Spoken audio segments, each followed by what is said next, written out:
Thank you. I pledge allegiance to the flag of the United States of America and to the republic for which it stands, one nation, under God, indivisible, with liberty and justice for all. All right, next we will have roll call. Commissioner Jones. Here. Commissioner O'Connor. Present. Commissioner Moody. Present. Commissioner Sassi. Present. Commissioner Repart. Here. Commissioner Lanier. Present. Mayor Bliss. Yes. All right, so next, there's a couple things I want to bring people's attention to. We do have a number of scheduled public hearings tonight. So before I turn to Ms. Lilybeth Perez, I want to just walk folks through the agenda that we have before us. So we have a number of action items. We also have one item removed from consent, so we'll take some time to discuss that. We'll have a number of opportunities for public comment tonight.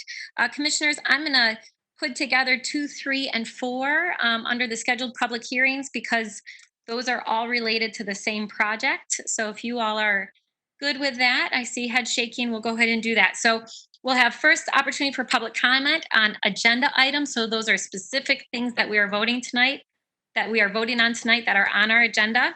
Then during our scheduled public hearings, we have a scheduled public hearing on a noise variance request by MDOT.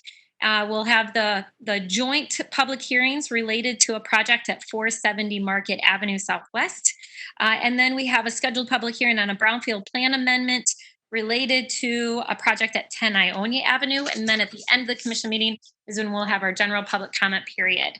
And so again, if you want to call and weigh in on any of those items, you can call 456-3000 or 311. You hit the number 1, and then you'll be asked to hit another number to go into the queue. So for the first opportunity for public comment on agenda items, that would be number 1. On the issue related to noise ordinance, that would be 2. For the 470 Market project, that would be 3. For the Brownfield plan amendment at 10 Ionia, that's 4. And then the final opportunity for public comment is 5. So with that, I will turn to Ms. Lilybeth Perez, and she'll let you know how you can access translation services if you need those. Thank you, Mayor Bliss. If you need interpretation services to address the City Commission, I will be able to assist. Please dial 616-456-3000 and choose the option you'd like to speak on tonight. Si necesita servicios de interpretación, estaré disponible para ayudarle. Marque el 456-3000 y elija la opción en la que desea hablar esta noche. Thank you, Ms. Perez. And then I want to start off this meeting a little bit different because I know at our last meeting there was a lot of confusion and a lot of folks called in sharing their opinion about something that was brought forward at the commission earlier meeting that then was brought up in the evening meeting about police budget. And at the end of the meeting, our city attorney shared that, or I should say at some point, I can't remember at what point in the meeting, but at some point in the meeting, our city attorney shared some information about appropriate process. And during that conversation, there was a request for a second opinion based on, us wanting to affirm what that process was. And so what I'd like to do is to give our city attorney an opportunity to share some information based on the last couple weeks since our last commission meeting, and then we'll move on with the agenda. City Attorney? Oops. Okay. I think am I on? Okay. Thank you, Mayor, and thank you, Commission, for allowing us the opportunity to give clarity to this matter. On July 7th, I raised concerns and provided a legal opinion related to a proposed motion that was made at the Committee of the Whole. On an agenda item that was not, on an item that was not on the agenda.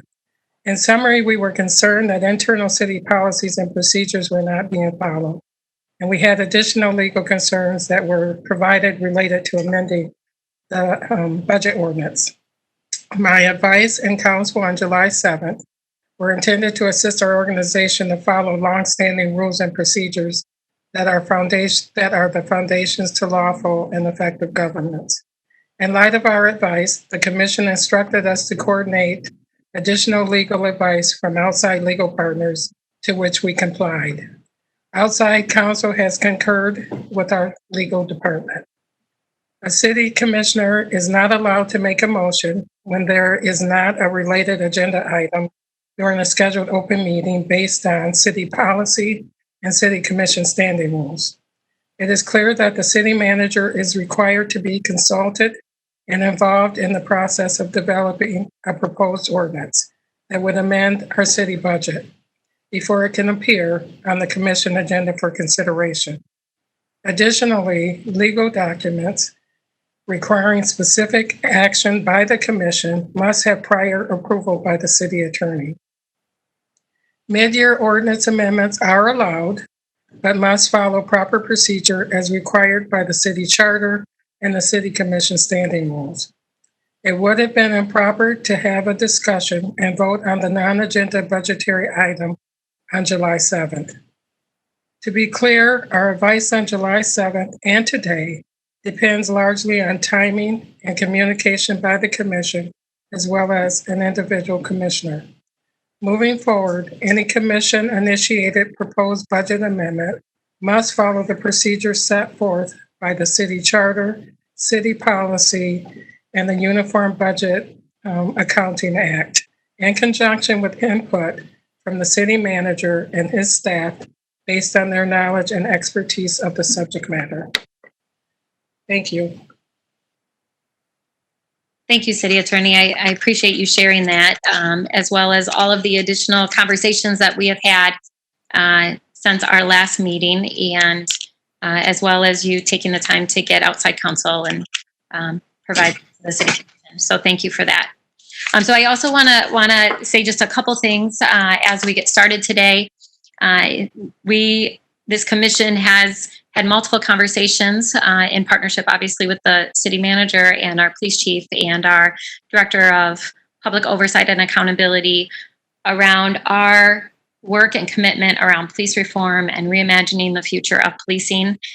There was an update provided today during our public safety committee meeting. So if you're interested in getting an update on where we are as of today, you are welcome to go online and look at that update. It is available to you. But I want to be clear that on the agenda before us, we don't have an item related to the police budget. And so if that is an issue that you want to speak to or call in about, you'll be asked to go to the last queue, our last opportunity for public comment, and that would be number 5. So just to make it clear of when to call in, especially since we have multiple public hearings today, we want to make sure that we have an opportunity to allow everyone who wants to be heard on each of those items to be heard. So with that, we'll open up the first opportunity for public comment. And this first opportunity for public comment, again, are items that we're voting on today. We ask that for all of the public comment periods, we ask that you share your name, the city that you live in. You'll be given up to 3 minutes to speak. For this very first public comment period, we ask that you be explicit on what item you're referring to so that we're familiar with what you're referring to. And so in the agenda, you'll see items that we talked about and voted on earlier in the day under Committee on Appointments and Fiscal Committee, Community Development Committee, and Committee of the Whole. So if you want to speak on something, let's say Committee of Appointments, item number 3, then you just let us know that that's what you're speaking to. So with that, I will turn it to our city clerk to let us know if there's anyone in the queue who wants to speak on agenda items before us tonight. Okay, Daniel, what do we have? Here comes the first caller. Good evening, caller. Hey, how's it going? Good. How are you? What item are you speaking to this evening? I'd like to comment on the whole notion of cutting the police budget. That's actually the 5th option for public comment. If you'd like to call back and push 1 and then option 5 for public comment. It's not quite the time. How do I do that again? You'll dial 311 or 456-3000, select option 1, and then select option 5. Okay, I did 1-1. Yeah. So I did 1-5. 1-5, correct. Okay, thank you. Thank you. There are no more callers in this queue. All right, thank you, Daniel. All right, commissioners, next that will take us to approval of our minutes, and this is from our meeting on July 7th. Can I get a motion? Support. All right, moved and supported. Commissioners, any questions or comments on that? All right, I'll turn to the city clerk to call the vote. Commissioner O'Connor, Yes. Commissioner Moody, Yes. Commissioner Isasi, Yes. Commissioner Repart, Yes. Commissioner Lanier, Yes. Commissioner Jones, Yes. Mayor Bliss. Yes, it carries. All right, next that will take us to petitions and communications. The first one on our list is the communication received from Lynn Raveau expressing support for the proposed changes to the marijuana regulations. All right, that's received and filed. We received 108 communications regarding the Grand Rapids Police Department budget. That's received and filed. Communication received from Chuck Scala regarding an experience with a Grand Rapids Police Department officer. That's received and filed. Communications received regarding the Grand Rapids Police Department. That is received and filed. Communications, 8 of them received regarding the property located at Lake Michigan Drive in Maynard. That's received and filed. Communication received from Amy Brower, Roosevelt Park Neighborhood Association Executive Director, expressing support for the ordinance to amend the truck route in the Granville Avenue corridor. And that is also received and filed. All right, Commissioners, next that will take us to reports of city officers. The first one is a Comptroller's report for the period of June 25, 2020 through July 8, 2020 in the amount of $21,172,618.12. That's received and filed. And Treasurer's report for the period of June 20, 2020 through July 6, 2020. And that is also received and filed. All right, next that will take us to our consent agenda. So our consent agenda are items that we talked about and voted on this morning where there was unanimous support. So tonight with one voice vote, those items will be adopted. Can I get a motion for the consent agenda? Moved. Support. All right, moved and supported. Commissioners, any questions or comments? All right, City Clerk? Commissioner Moody, Yes. Commissioner Isasi, Yes. Commissioner Repart, Yes. Commissioner Lanier, Yes. Commissioner Jones, Yes. Commissioner O'Connor, Yes. Mayor Bliss. Yes. All right, Commissioners, that will take us items removed from consent, and we have one item that's been removed tonight. This is a resolution setting the date to consider rezoning for 11150 Adams Street, Southeast, 1435, 1451 Fuller, 1428, 1432, 1436, 1440, 1448, 1460, 1480, and 1500 Kalamazoo. And this is related to a PRD, which stands for a Planned Redevelopment District. And this is to facilitate a mixed-use development. For those watching, often this is referred to the project that is being proposed by Amplify GR. So can I get a motion? So moved. Moved. Support. All right, moved and supported. And I'm going to turn to Commissioner Lanier from our Community Development Committee to add some initial conversations, since she was part of a conversation in CD this morning. And then I know that we have asked some representatives from Amplify to be with us tonight to provide additional information to the full City Commission and answer any questions. And then I see Ms. Turkelson is here as well. But I'll first turn to my colleague, Commissioner Lanier. Thank you so much, Mayor. Yes, as you mentioned, this project is a project facilitated by Amplify GR. And I really, during our Community Development Committee meeting, we had some discussions about the timeline for this project. And there had been some conversations about the possibility of delaying the public hearing from August 11th, because that's what we're deciding tonight, is to publish the notice for the public hearing on August 11th. There had been conversations about extending the date from the 11th to the 25th, or postponing the date from the 11th to the 25th.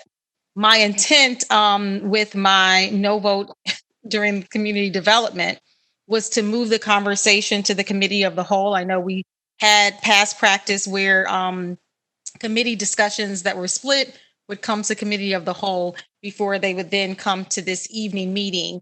And I thought it was important for my colleague, Commissioner Moody, to have some conversation about the timeline and to kind of hear that discussion, as the two of us have been intimately involved, as many of you, my colleagues, have been intimately involved in just understanding this project. We are excited that there is interest to do development to this magnitude in the Third Ward. We are grateful for the progress that has been made with the community and Amplify GR as they have made modifications to their engagement strategies. And we're hopeful that the outcome of this work will be positive for those who live in the surrounding community. What we're also anxious for is to continue the dialogue, hear from the community what they are thinking about this project. But in addition to that, hoping that we can make sure that the ownership components that have been stressed from the very beginning will be highlighted and elevated through the plan. And I know that Mr. Eric DeLong, has communicated that there are multiple opportunities for there to be some level of adjustments made to the plan. Kristen Turkelson mentioned this morning that any significant elements of change may require an addendum that could potentially take a while. So I just wanted to really highlight some of those things. The community has spoken very loud and clear that home ownership is of importance, as well as business ownership, as well as making sure that there are contractors working on this massive project that are from the community, that displacement does not happen, that they will continue to be great partners in the community and continue the level of engagement, and to continue to pivot as they hear from the community any concerns that may surface. Lastly, I'll just say the agreement that was presented this morning is a community partners agreement. The community has asked for a community benefits agreement almost since the first day that Amplify, probably even before it became Amplify. There had been conversations about a community benefits agreement because of the magnitude of what was being presented. And I know that we have the VITA as another option, another tool to be able to bring together multiple entities to make sure that the outcome of the development is mutually beneficial.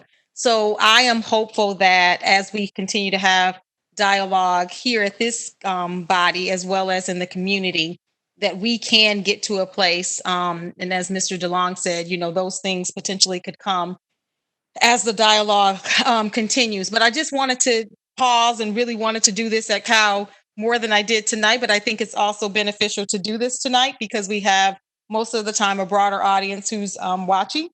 And so Pastor Commissioner Moody, if you have anything that you'd like to add, it was really a moment so that you can know about the timeline. And I don't know, he and I have talked since the meeting, so I don't know if it's necessary to bring anything on the screen or any of that, Mayor, as much as we know that we couldn't do the delay because there's a public hearing that would be necessary at the Planning Commission. And if we did not have our public hearing when we need to have our public hearing, it would delay the Planning Commission from being able to do a public hearing before applications are due for LIHTC credits, which is a major component to the project success. Yeah. Thanks, Commissioner.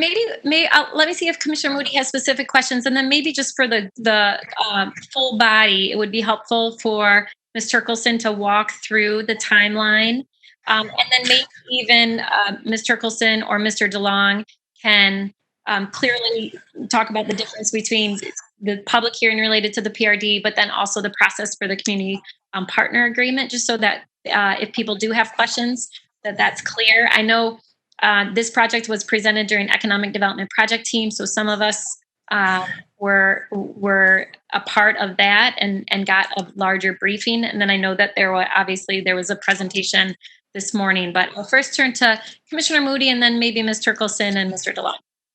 Thank you, Madam Mayor, and thank you, Commissioner Lanier, for this opportunity to come behind you. You pretty much said everything that I thought was very important.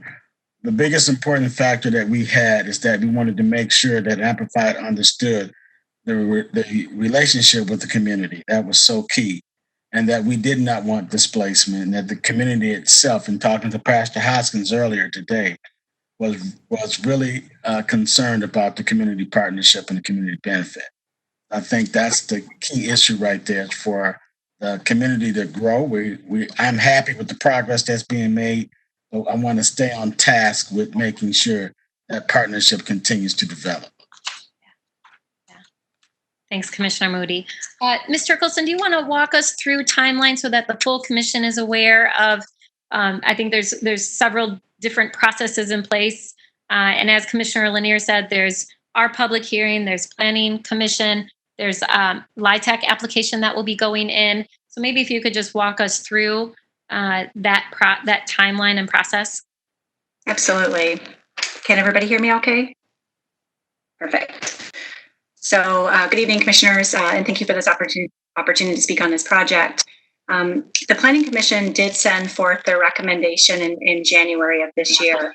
And as you may have noticed in the minutes, there was significant conversation from the community relative to some current concerns about affordability and displacement and several other items. We also have the misfortune of limitations on zoning, where we really don't have the tools within zoning law to address many of the concerns that the community was expressing. So as I think a result of that Planning Commission action or meeting, the community partnership agreement came from those discussions. So it gave us an additional tool to address some of the more significant concerns that were raised during the Planning Commission's consideration. So the Planning Commission did send forward the recommendations since that time. Amplify and their team have been working with the city to develop the community partnership agreement and also kind of finalize some of their plans.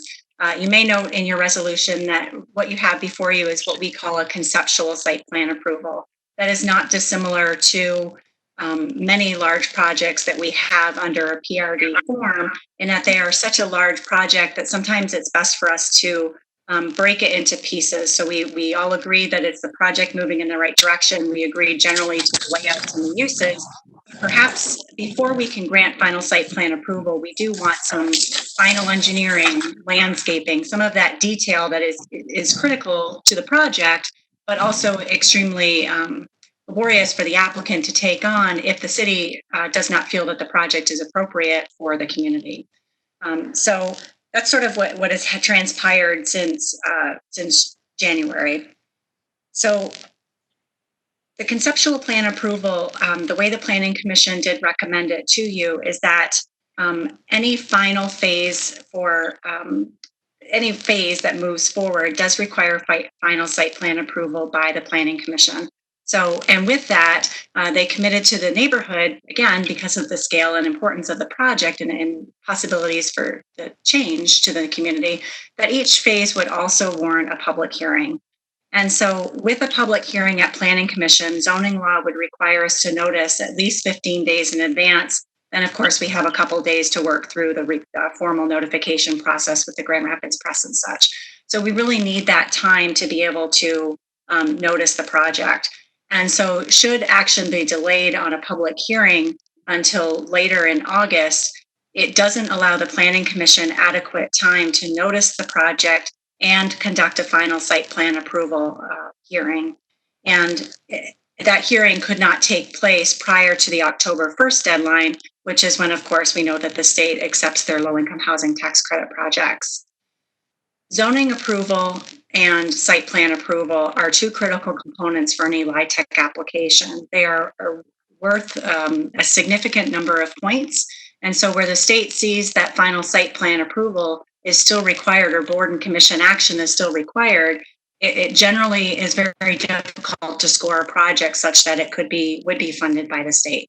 And so that timeline, I think, is important for us to consider when we're evaluating this project. And I think it's also important that this timeline is really relative to zoning and land use.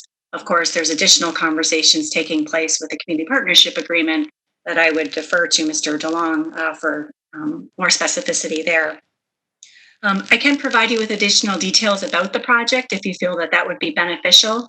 I know that it was presented at the Economic Development Project team as well as community development.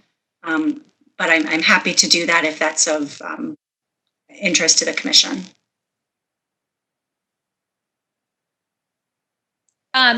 Commissioners, I'm assuming we've all that we've all read the materials, but many of us have been a part of presentations as well. Does anyone have any specific questions about the project itself? Okay, then let's go ahead and have Mr. DeLong provide a little information in case there's confusion about the community partnership agreement, which is a separate issue than the public hearing that we're going to vote on tonight to schedule on August 11th related to the PRD. So, Mr. DeLong, you want to share some information so that we're all, and I see Mr. Ippel has joined us. So if we have specific questions for him, you're welcome to ask him some questions as well. But I think I'll first turn to Mr. DeLong. I'm happy to talk about this project. It's really a breakthrough project in so many ways, and the timing really couldn't be better. It really couldn't be better.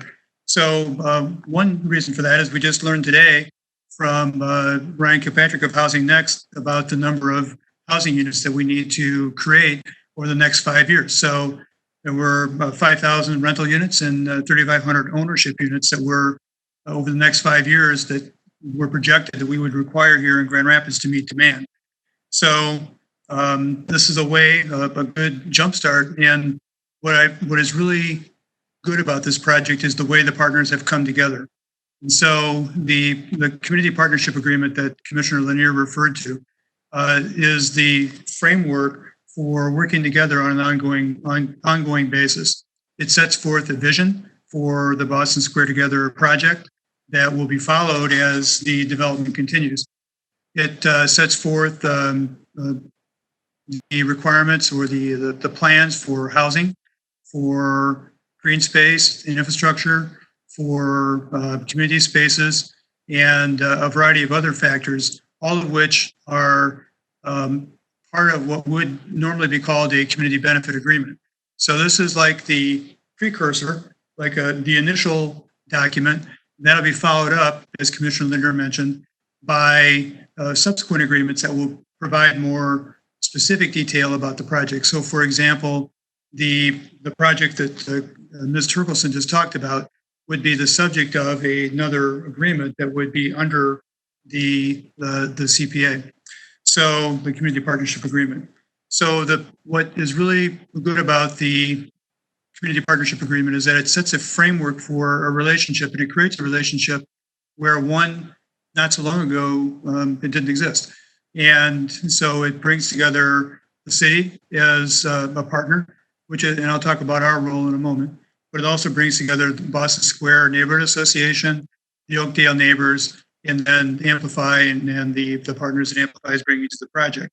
And so much like in the Noble neighborhood, the city's role is to do things the city does, help make sure that there are good discussions, that everyone is being a good partner, that things are happening according to the plan, and in this case also to work with the investors and developers in the neighborhoods to make sure that things in the plan happen, so that we're doing our part to help make them happen as well. So we will address any questions that remain, and are committed to getting a partnership framework that is that's really good for the partners, and particularly good for the community. And we're committed to doing that, and we'll do what it takes to have that ready. The idea is to have the partnership agreement ready in its final form by the time the City Commission considers the final PRD approval for this project that's before you today. And so that gives us roughly a month to make the final progress that we need to make to get this across the finish line together. Yeah, I'm committed to that, and our team is committed to that, and we will have a good agreement that reflects the community and does the things that need to be done to make this project work well for everybody. So thank you. Thank you, Eric. Well, let me see if any commissioners have questions of either Ms. Turkelson or Mr. DeLong or Mr. Ippel. Commissioners, any questions or comments? Okay, I'm seeing none. Eric, I will add one comment and follow up. Oh, let me add one comment, and then I'll turn to Commissioner Sassi. In addition to the number of units that Mr. Kilpatrick shared this morning in his presentation, he also recommended that we aggressively go after LIHTC, that we need to build significantly more low-income housing in our community, and LIHTC is a really important tool to do that. So I'm glad to see that we're going to be able to support a LIHTC application for this project. One of, hopefully, as we talked about this morning, at a minimum 2 a year. I think we should be more aggressive than that and go after more, but we need our strong nonprofit partners to do that with us. So I'll turn now to Commissioner Sassi. Thank you, Mayor. I just wanted to bring in the comment that I made during the presentation, Ryan's presentation, where, as we move forward with this, I appreciate your comments, Mr. DeLong, as we move forward with this, and we heard the discussion about, renters being overburdened and not so much on housing, which I don't think was something new, but I do want to point that out. And so then when we look at this and some of the pieces that you brought up, Commissioner Lanier, on ownership, I just want to make sure that these, they're different topics, but they're connected. And I think it's important to point that out for those who might be watching at home. So thank you. Yeah, thank you, Commissioner. And for those watching, if you were not able to see our meeting this morning, we had a really fantastic presentation by Ryan Kilpatrick based on the work that we've been doing in partnership with Housing Next, as well as other partners in the community. And he shared an update on a housing assessment report. And you can see that full presentation and that full report. It's several hundred pages, so it's a lengthy report, but it's incredibly informative. And I believe it's going to inform all of us, and especially this body, as we move forward on some of our housing policies and even master plan work that we have ahead of us. So those of you who are listening, if you're wondering what we're talking about, what we're referring to, it was a detailed presentation shared this morning. Commissioners, any other questions or comments? All right, I'll turn to our city clerk to call the question. Commissioner Sassi, Yes. Commissioner Ruppert, Yes. Commissioner Lanier, Yes. Commissioner Jones, Yes. Commissioner O'Connor, Yes. Commissioner Moody, Yes. Mayor Bliss. Yes, it carries. All right, Commissioners, next that will take us to ordinances to be adopted, and we have 4 ordinances before us tonight. So, City Clerk, you want to read the first one?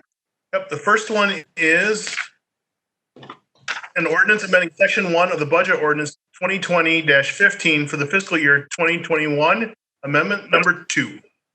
Move. All right, moved and supported. Commissioner O'Connor, Chair of our Fiscal Committee, you want to tell us about this?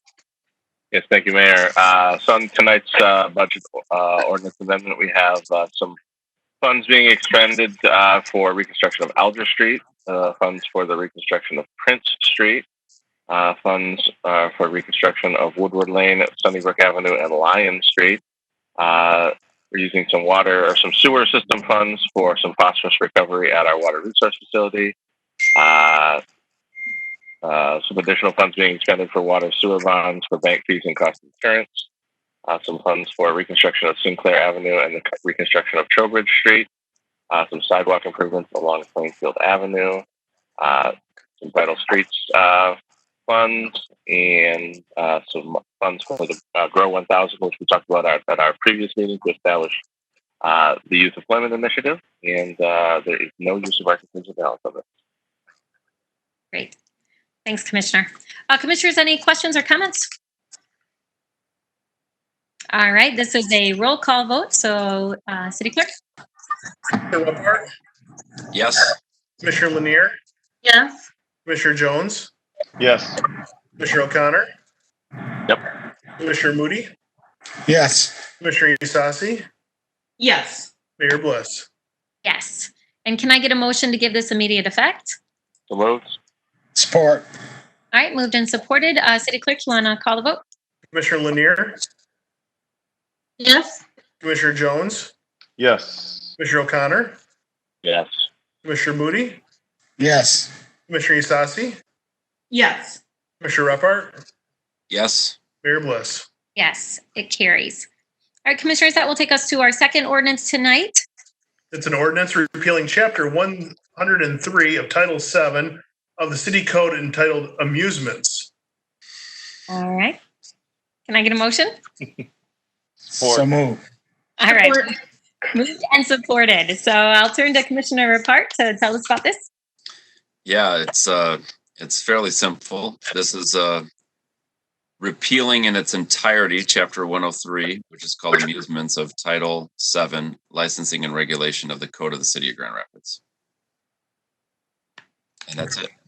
All right, that's it. And my understanding is we are seeking this repeal because it's redundant and that there's already state law in place. Is that correct, City Clerk? That's correct. Okay, thank you. All right, so any questions or comments? All right, we'll call the vote on this.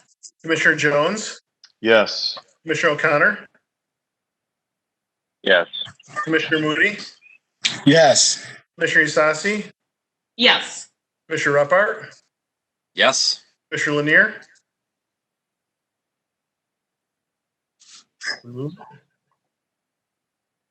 Commissioner Lanier. Yes. and Mayor Bliss. Yes, it carries. All right, thank you. Next, that will take us to our third ordinance to be adopted tonight. Yes, it's an ordinance amending Section 3 of Ordinance 2019-68, establishment of new classification, senior judicial clerk. All right, can I get a motion? So moved. Move. Support. All right, moved and supported. Commissioner Sassy, you want to tell us about this? Yes, thank you, Mayor. This is the creation of a classification of a senior judicial clerk to incorporate the digital actions. I'm getting some feedback. Yeah, can everyone put your mics on mute, please? Thank you. I'll start over. The creation of the classification of a senior judicial clerk, incorporating the digital interactions of the FTR video system that provide the videos of the recordings. So in the past, they were not available, but this new classification will not require court order certification as was required in the previous court recorder classification. We do anticipate that once this is created, the classification would be substituted for the court reporter position and should be a cost savings to the 61st District Court budget. Thank you. Great, thank you, Commissioner. Commissioners, any questions or comments about that? All right, City Clerk, you want to call for the vote? Commissioner O'Connor, Yes.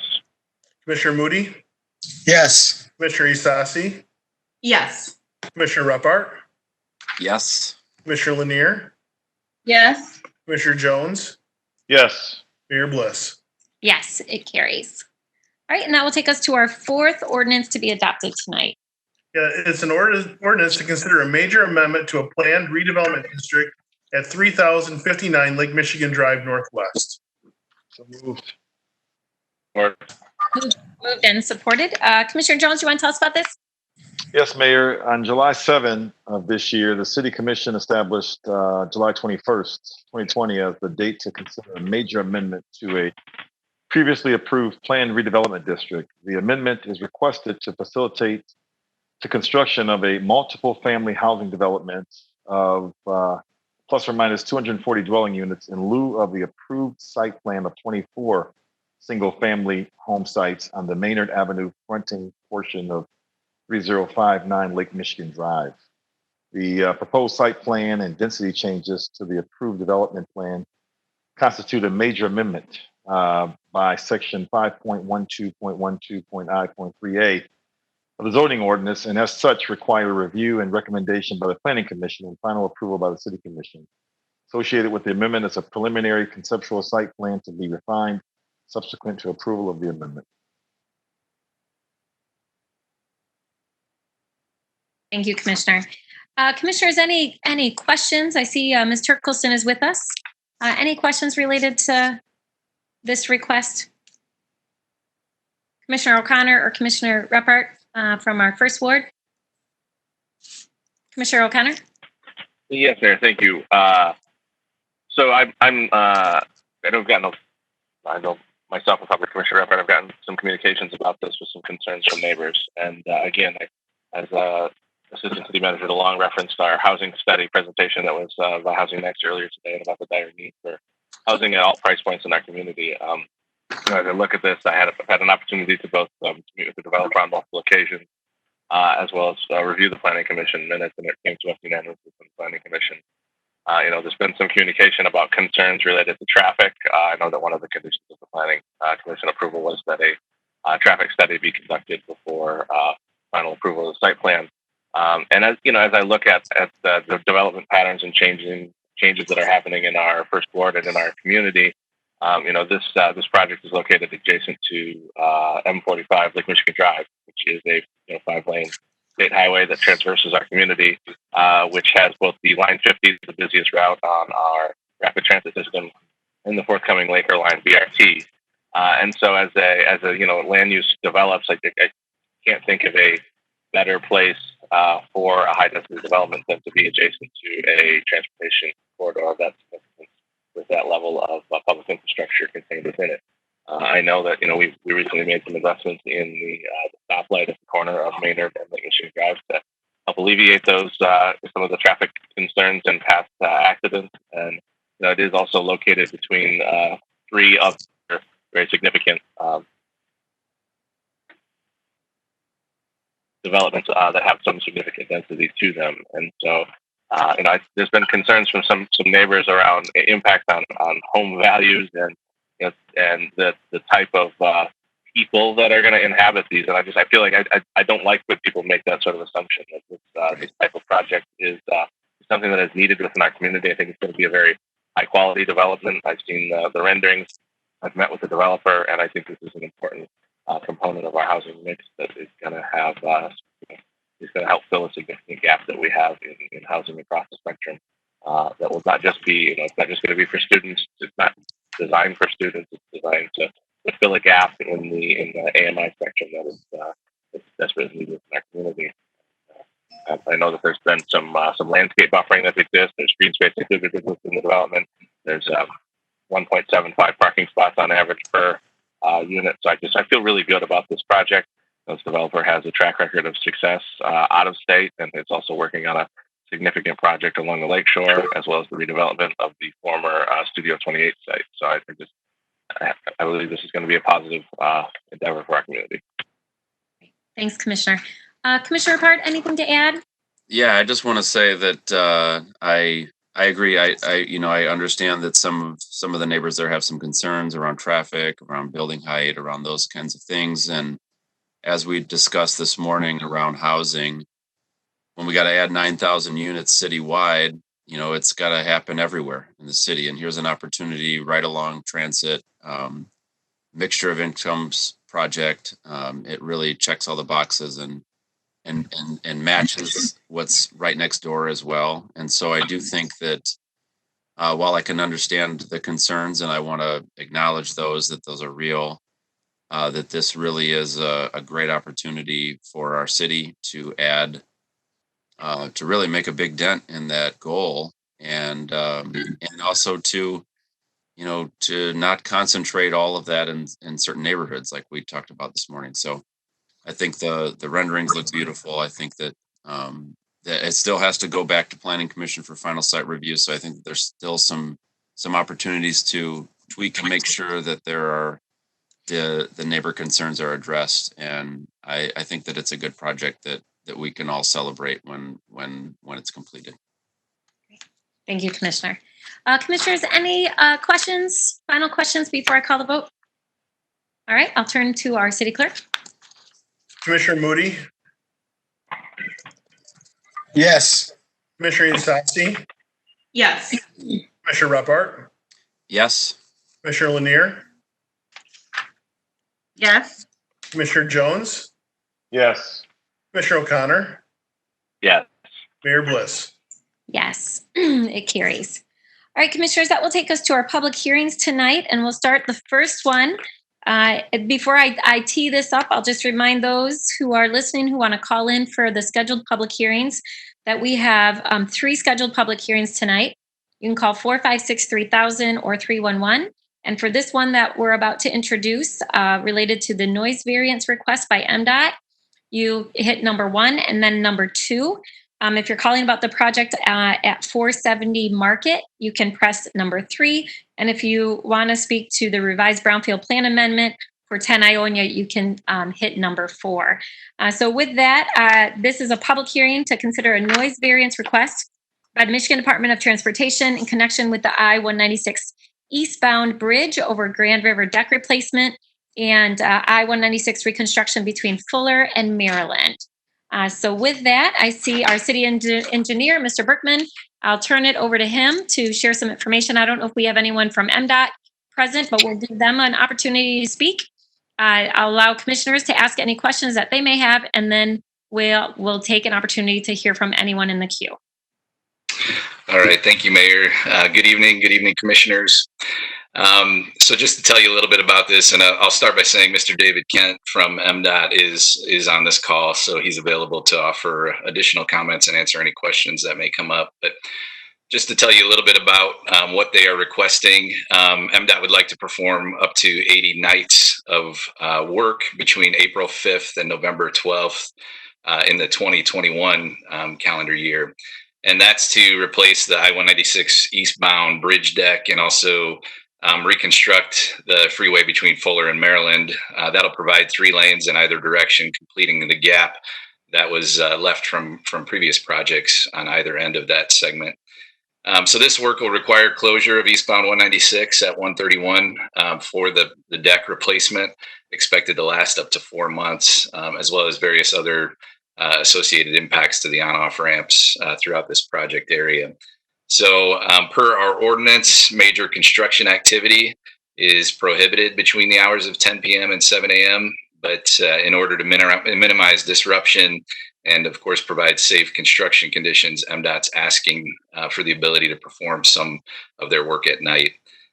Extremely loud operations like bridge demolition and sheet pile driving will still be prohibited. But approval of this variance will allow for items like traffic control placement, concrete pours, trucking, sign construction, things of that nature to take place. So tonight's the public hearing. MDOT has provided notification of this to property owners within 600 feet of the proposed project. I'll note that we did receive one piece of communication from Mr. Miller, who reached out to our office on Friday with some inquiries and followed up with a letter delivered this afternoon, and we are responding to him on those points. So no actions being sought tonight. We'll bring an item back to the Community Development Committee for their consideration on August 11th following tonight's public hearing. So with that, I'll offer it over to Mr. David Kent to see if he has any other comments he'd wish to add. And he and I will be available to answer any questions that may come up during the public hearing. Great, thank you. All right. Commissioners, any questions or comments?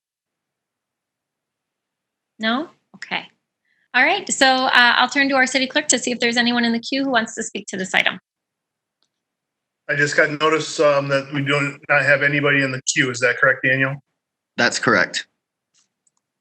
Okay, just a moment and then we'll close this public comment period.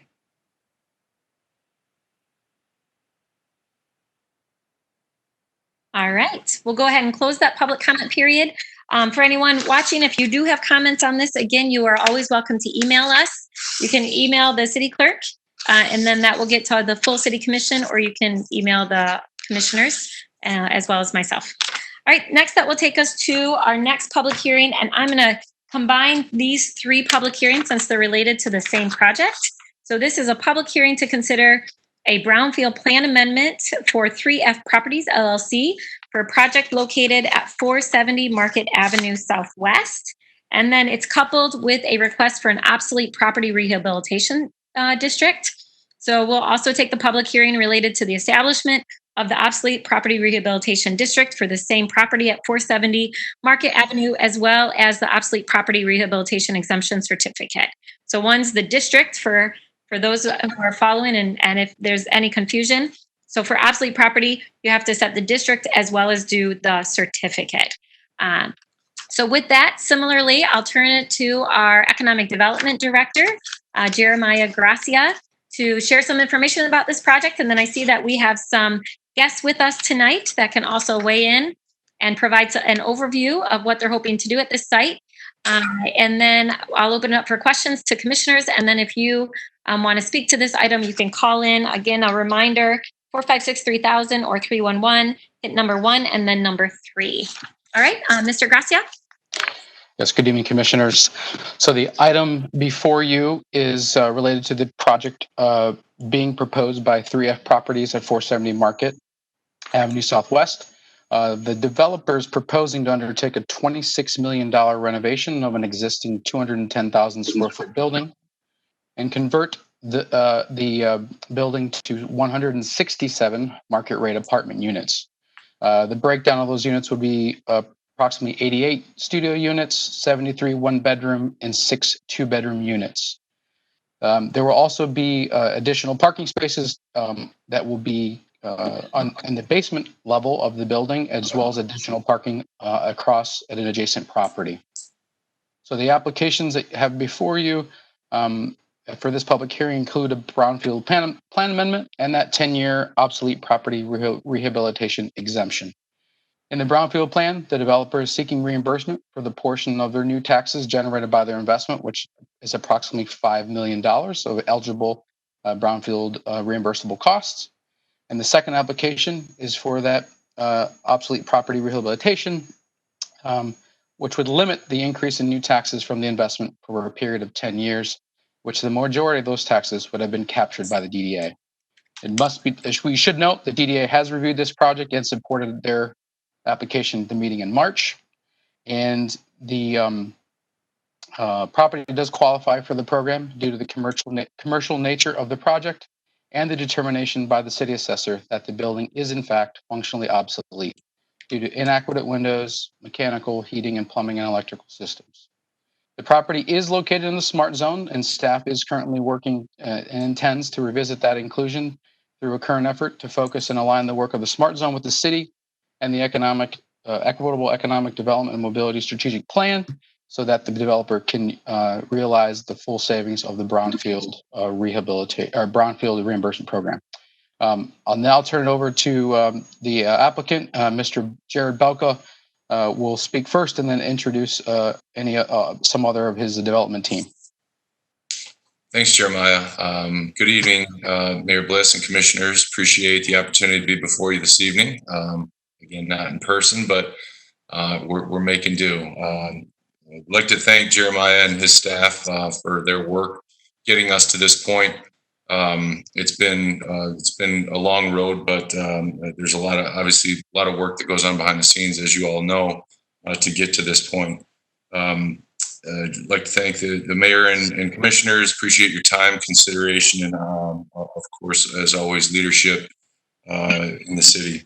The proposed project before you is a redevelopment of the former American Box Board Company building that was constructed in 1922 and housed paper packaging operations until the early 80s. I'll introduce shortly Drew Freestedt and his team. They're a Chicago-based developer with ties to Michigan. I'll let him tell you about that. They have a project they've been working on in Lansing that they I believe, should be coming on board the end of this year. And through their travels between Chicago and Lansing, they obviously spent a lot of time driving through Grand Rapids and began spending a little more time looking into that market. So they were attracted to it, started looking at properties, and came across this building at 470 Market. And it really grabbed their eye, and they found a project that they wanted to move forward with. So with that, I will hand it over to Drew. He will tell you a little bit more about his development team and the project at hand. So we appreciate your consideration, and I'll hand it off to Drew. Great, thanks, Jared. Can everybody hear me? Yes, we can hear Can you. you guys hear me? Oh, Yes, great, welcome. thank you. Yeah. This is Drew Freestud from Monroe Residential. Let me start by thanking everyone for being here today and letting us present. It's been a pleasure working with Christian and his team, and we really do appreciate all of his help. So I'm a partner at Monroe Residential. We're a Chicago-based developer, and we specialize in property management, general contracting of multifamily assets. On the call today, it's me. Again, my name is Drew Freestud. My partner, Mike Obloy, who's a partner at Monroe Residential, is on the call. And then we also have Nick Kwiski, who's a vice president of development and is actively involved with this project and also our project in Lansing. Collectively, the three of us have about 60 years of development experience, and all of it has predominantly been in multifamily development. As Jared had mentioned, Mike and I are originally from Michigan. We both grew up in Detroit. We both moved here about 20 years ago. So while we live in Chicago today, we really do call Michigan home. And before I jump into the project and explain what our proposal is for 470 Market, let me just we'll dig a little deeper into Monroe Residential and highlight some of our local team members who are all Grand Rapids based. So Monroe Residential really specializes in adaptive reuse and new construction of multifamily projects. Mike and I have been specializing in this for independently 25 years. As Jared had mentioned, we're finishing a development in Lansing, Michigan right now. It's just outside of the MSU campus. It's a new construction 300-unit multifamily project. It's 4 buildings. We just delivered the first building last week. And we're going to be delivering the remaining 3 buildings through the rest of the next 3 months. So that was a great project. That project sat on a vacant site that had been abandoned for over 20 years, and we took that development and turned it into 300 new construction multifamily units. We also run an active construction company in Chicago. We renovate about 1,000 multifamily units a year for large institutional owners. So as you can see, all of our experience is really multifamily development, property management, and construction. Our design and development team for the 470 Market project is all Grand Rapids based. Our architect is Hooker DeJong, who we've been working with now for almost a year. The mechanical, electrical, plumbing design, structural engineer, civil engineer are all Grand Rapids based. We're working with a local general contractor, Rhodey, who's obviously based in Grand Rapids. And our property manager, who we plan to hire for this project, is KMG Prestige, who's also, I'm sure you guys know, Grand Rapids based. So let me just jump into the project real quick, and then we'll open it up to questions. So we're proposing an adaptive reuse of 470 Market into 170 market rate apartment units. The project will consist primarily of studio and 1-bedroom units. That's a total of about 160 of those units will be studios and 1-beds. We plan today to do about 10 2-bedroom units. The average unit size of the project is proposed to be about 550 square feet across the full 170 units. We are proposing a Class A project with market rents. The rents are projected to be between predominantly $900 and $1,300 for those studio and 1-beds. We expect the 2-bed units to approach $1,600. So, we're pricing the project to be market or a slight discount to market, just given the location where we are relative to downtown and the other competing projects. We do plan to deliver best-in-class finishes with stainless appliances, quartz countertops, custom shaker cabinets, soft close drawers, the types of finishes that you would expect and you see in other projects in Grand Rapids. We'll have exposed spiral ductwork and wireless access control throughout the building. So, really, it'll be Class A amenities. The building will also have a full suite of building amenities for the tenants, including things like a community room, a business lounge, a gym. We plan to do a yoga and spin studio, and then we would also have on-site bike storage. We're expecting many of our tenants to be able to drive to downtown due to its proximity. As Jared had mentioned, we're proposing 170 parking spaces. Of those 170, about 100 of them will be in the building, We are also acquiring a lot across the street, which I believe was just recently rezoned to, I think it's Transitional City Center. So today we are proposing to have 70 parking spaces on that lot, but the ultimate goal is to develop that into housing in the future. One of the challenges with that site is it's got a 40-foot easement for the sewer that runs through the property. So basically half of that site is really undevelopable. So today we're proposing it be parking with the ultimate goal over the next 5 years to develop it into multifamily housing as well. The other thing that I would mention, in addition to the Brownfield TIF, is we are pursuing historic tax credits. We've received a Part 1 approval from National Park Services. We're getting ready to submit our Part 2 letter, so we're, I'd say, a third of the way through that process, and we don't expect any obstacles. I think, being part of that program is going to be a benefit to the project and also to Grand Rapids because of the meticulous care that we're going to need to pay attention to the brick repair and the mortar and the windows. So the building will be, return to its original historic roots when we're done with the development, which I think is going to be an amenity to Grand Rapids. It's going to be a gorgeous looking building. And I'd also mentioned that the current owner today is working on some facade restoration. If you guys have driven past it, he's doing a lot of work on the facade, and it's the building's starting to sort of come to life with the work that he's doing. I'll close by saying through the course of our presentations, we've been encouraged to contact one of the local neighborhood groups, which is the Roosevelt Park Neighborhood Group. We did speak with them and do about an hour presentation with them. Amy Bauer was there and a number of her colleagues were there. So we presented the full project. They had a number of questions that we were able to answer. I think that they were, at the end of the presentation, were in support of the project. I'm happy to open it up to any questions. Great, thank you. This is really a beautiful building, so it'll be nice to see it redeveloped, and especially with its proximity to Clemente Park, which we talked about this morning. That was on our agenda. So, commissioners, any questions or comments?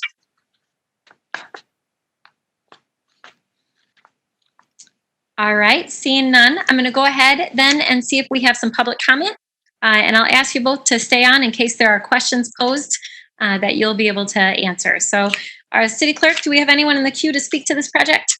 Yeah, Daniel, it looks like we have one in the queue. Okay. Here comes the first caller. Caller, can you please lower the volume on your device? Yes, hello. You have 3 minutes. Please state your name and the city in which you live. Your time starts now. Great. Hi, my name is Joanna Howe. I live in the Crescent neighborhood of Grand Rapids, and I'm just calling to speak about this project. I'm part of Grand Rapids Homes for All, so the commission may well be expecting to hear my call on this. Just given the recent presentation this afternoon, I think these kinds of projects, which are adding some great new units to our city, could really be candidates. A little bit of affordable housing, and I know the LIHTC piece of that makes it too expensive or too difficult to make it 60% MI or below without LIHTC funding. But I think there could be some negotiating to be had that would make a project like this include some units that are at least 80% MI. I know in the Crescent neighborhood, our neighborhood association has been working with the developer that's working on similar size apartment buildings, similar size units, to try to encourage some more affordable units. So I hope that you as commissioners will continue to push for that every time you see a plan like this, because every little bit of affordability helps. And I'm glad to see this building being used for housing, but we really want to see housing that meets the needs of our community. And affordable housing is necessary, and apartments this small for that price are really expensive. So thanks. Bye-bye. Thank you, caller. There are no more callers in the queue. All right, thank you, Daniel. All right, Mr. Gracia, any additional final comments before we move on? None. Thank you, Mayor.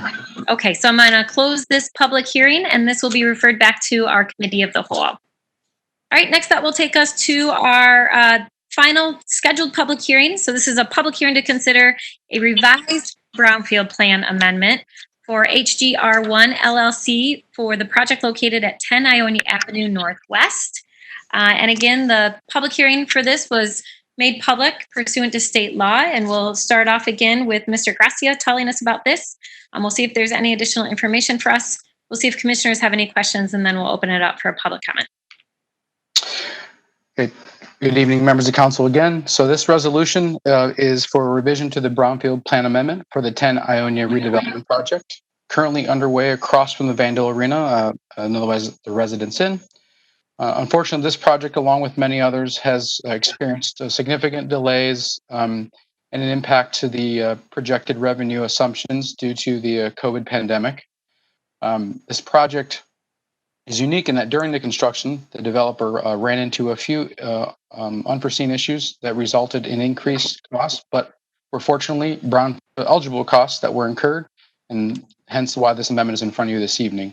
This amendment adds an additional $246,489 that were incurred for a vapor barrier, grouting large gypsum voids, and hauling of additional unsuitable soils that were uncovered through the phase of the construction. And the addition of these costs would extend the period of reimbursement by approximately 7 years, from the original 17-year agreement to 24 years, which is still allowable under the 25-year maximum allowed by the Brownfield Redevelopment Financing Act.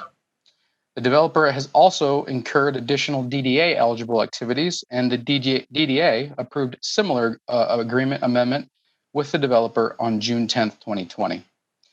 So the beginning of the tax capture will be 2020, and the revised length of the amendment is expected to be 25 years, which 24 years of the tax increment capture for the reimbursement to the developer, followed by 5 years of capture for the local Brownfield revolving loan funds.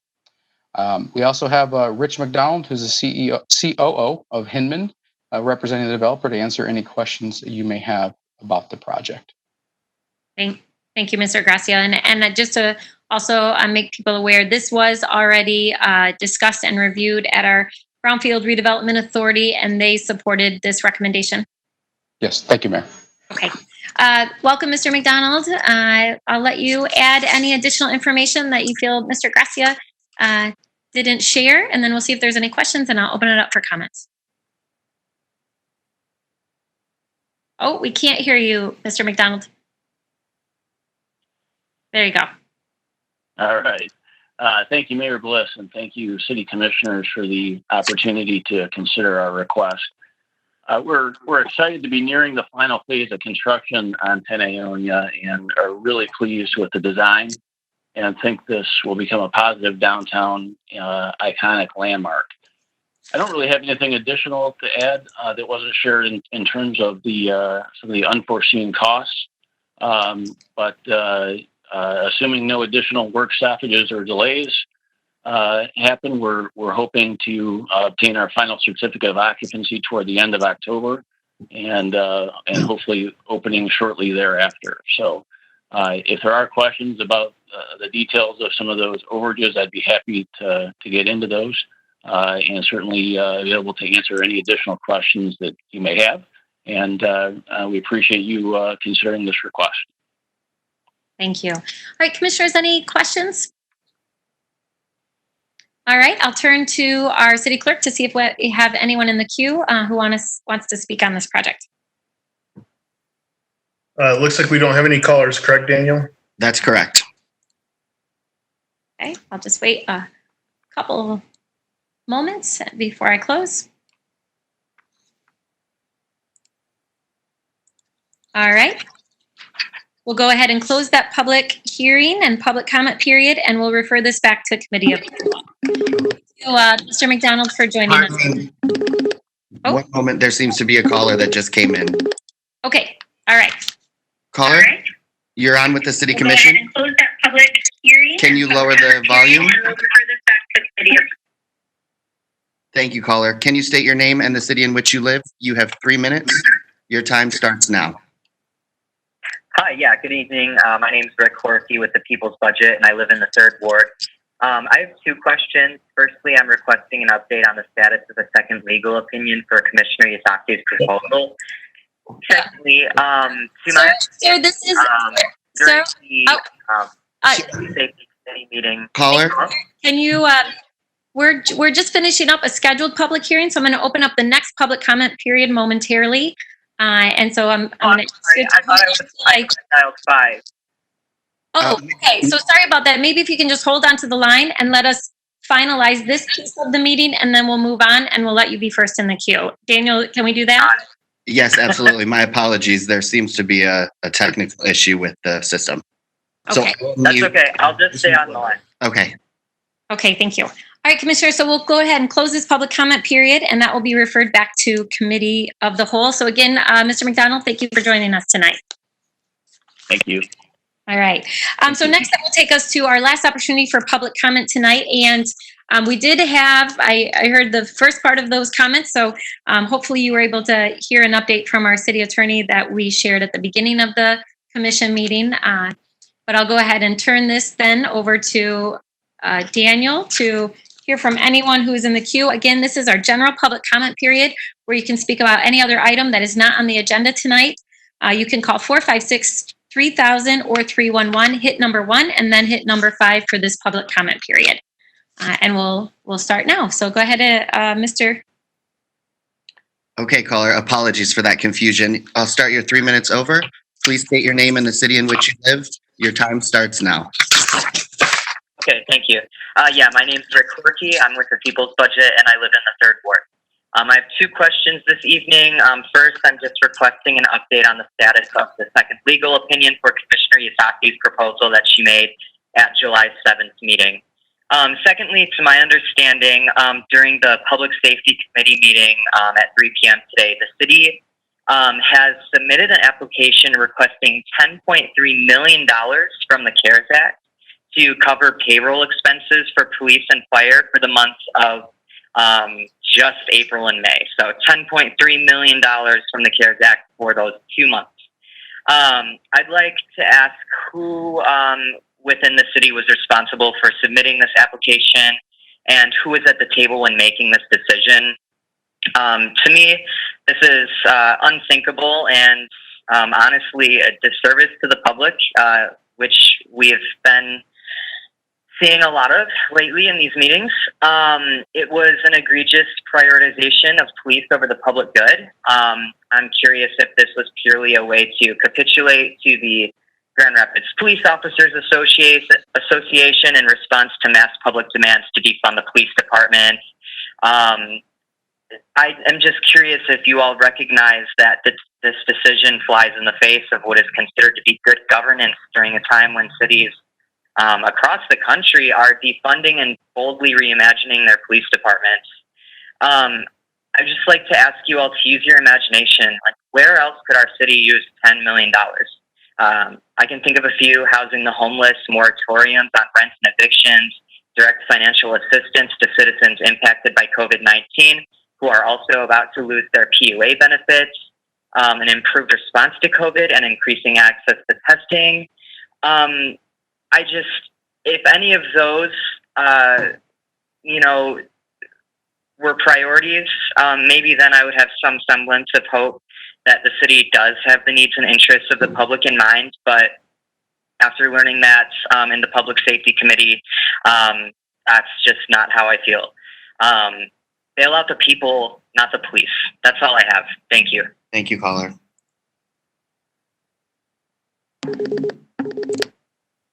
Caller, you're on with the City Commission. Can you please lower the volume on your device? You have 3 minutes. Your time starts now. Hello, caller? Hello, caller?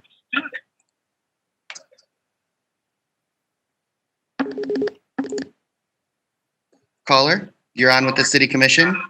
Can you please lower the volume on your device? You have, yes. Please state your name and the city in which you live. You have 3 minutes. Your time starts now. Yes, Mayor Bliss, Manager Washington, Commissioners. My name is Keith Lang, and I live in the city of Grand Rapids. 9 years ago, we elected to locate the beautiful city of Grand Rapids after living in Ada for 20 years. We chose Grand Rapids because of the vitality, safety, and ease of living in a diverse community. We recently constructed our forever home. The thought of an arbitrary slashing of the police budget is more than troubling. If the current budget, established just months ago, was ratified and accepted, how can we in a few short days desecrate the police department budget by more than 16%? In my extensive career managing several businesses, any double-digit cut I witnessed was followed by a free fall that was impossible to stop. The staff reduction resulting from this proposed absurdity would be catastrophic. I fear that this would leave many communities unprotected or underprotected. Finally, precedent of how this budget reduction originated would send a signal across our community that we will ultimately regret. Brutal force by destructive demonstrators and unbridled emotion have no place in establishing a thoughtful and lasting solution. We need to arrive at an agreeable and effective solution to how our community and police interaction will fully function, not a perceived solution forced on our community by a hasty decision driven by the emotion of our time. Thank you. Thank you, caller. Point of order, Mayor. Point of order, Mayor. Would it be possible to share the update that we shared at the top of the meeting? I know it hasn't been that long, but I just wonder if that would be helpful to those who maybe are coming in or calling in. I would just like to offer that as a suggestion. Commissioner, that's a good idea. I'm happy to allow our city attorney to share that once more for anyone who was not with us at the beginning of the meeting, if other commissioners are amenable to that. Is that a yes? Okay. City attorney, are you able to share that, or the deputy city attorney?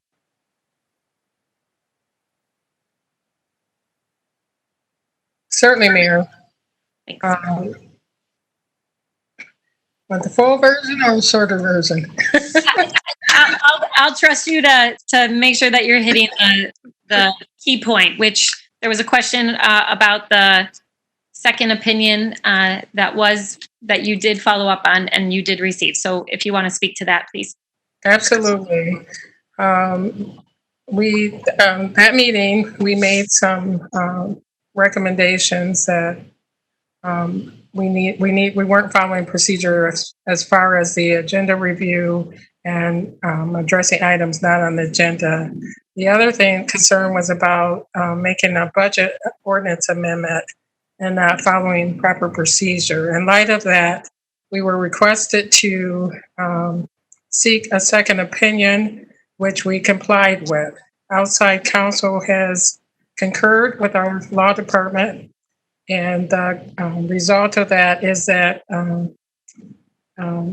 there cannot be a motion made when there's not a related item on the agenda. And that's according to city policy and our city commission standing rules. It's clear that the city manager has to be consulted and involved in the process of developing a proposed ordinance that would amend our budget. You can, it is allowed to do mid-year ordinance amendments, but they must follow proper procedure as required by our city charter and the city commission standing rules. And so it would have been improper to have a discussion and vote on the non-agenda budgetary items on July 7th. Thank you, City Attorney.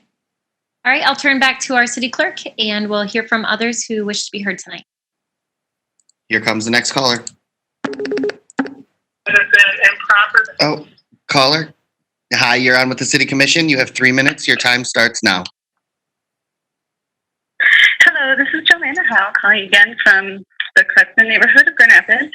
I just wanted to address this comment primarily to Mr. Washington because it seems that the outcome of the second opinion was disappointing to hear that commissioners are not able to bring forth the amendment without already consulting with you, Mr. Washington. And so it seems that given that two of the commissioners have already vocally expressed the desire to have an amendment and to propose that, it seems that though the onus is on you now to bring that to the table to bring together a meeting for that conversation to have happen, for the proposal to be proposed, for the participation and process to happen the way it's supposed to, because I think you've heard very clearly from very, very, very many people who have expressed this desire, who have expressed this concern in our city to see the police budget renegotiated, to see it reduced to 32%, to see the funds used to invest in community in ways that would really deter and prevent crime and incidents of violence. And we just hope then that you will act, because it seems very clear that you are the gatekeeper in this situation. And the residents of the city know that, and that's why I think you will continue to get requests to see this issue addressed by the full commission. We have voted for these elected officials, and we want to see them be part of the democratic process to guide and direct our city. Thank you. Thank you, caller.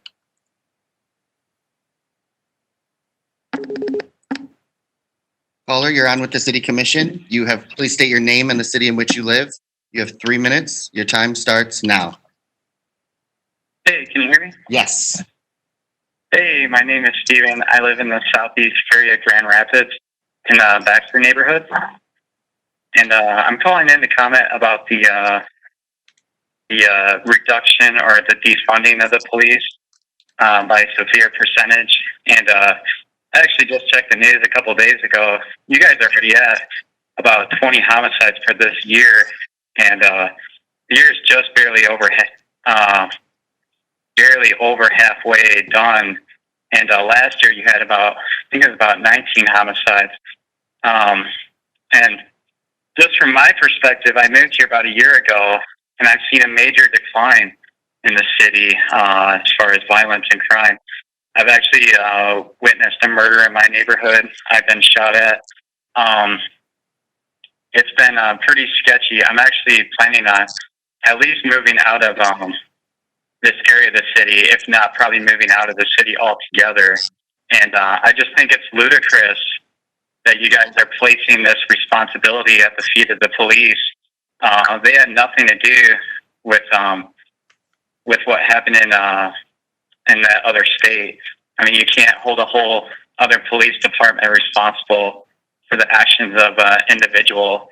And I recognize you guys have problems, but I don't think this is the way to go. And it's just it's my opinion that doing this is the first thing you're gonna do is you're gonna lose confidence in the business owners and the residents here. Both commercial and residential real estate is going to take a huge hit if people don't feel safe. They're going to sell and they're going to move out. I mean, already downtown, where you have a lot of the small businesses, they're all boarded up, plywooded and struggling, and they're all disheveled. And I mean, just to see it in a year look so awful now compared to what it was last year, and to see this violent surge, you're almost at last year's homicide rate in about half a year. I mean, I appreciate the sentiment of what trying to do, restructure the police and try to keep these problems from happening. But when I was driving just the other day down Lane Avenue, and there was a house with 40 bullet holes in it. I mean, usually when people say that they're going to reduce something, it's like, well, we're doing pretty good here. We can cut back. I mean, do you guys honestly think that this is good enough and that you guys can go on, the defense from here? I mean, it doesn't seem rational. Caller, you're going to lose a lot of people like me who can think rationally caller. And read the writing on the wall. Thank you, caller.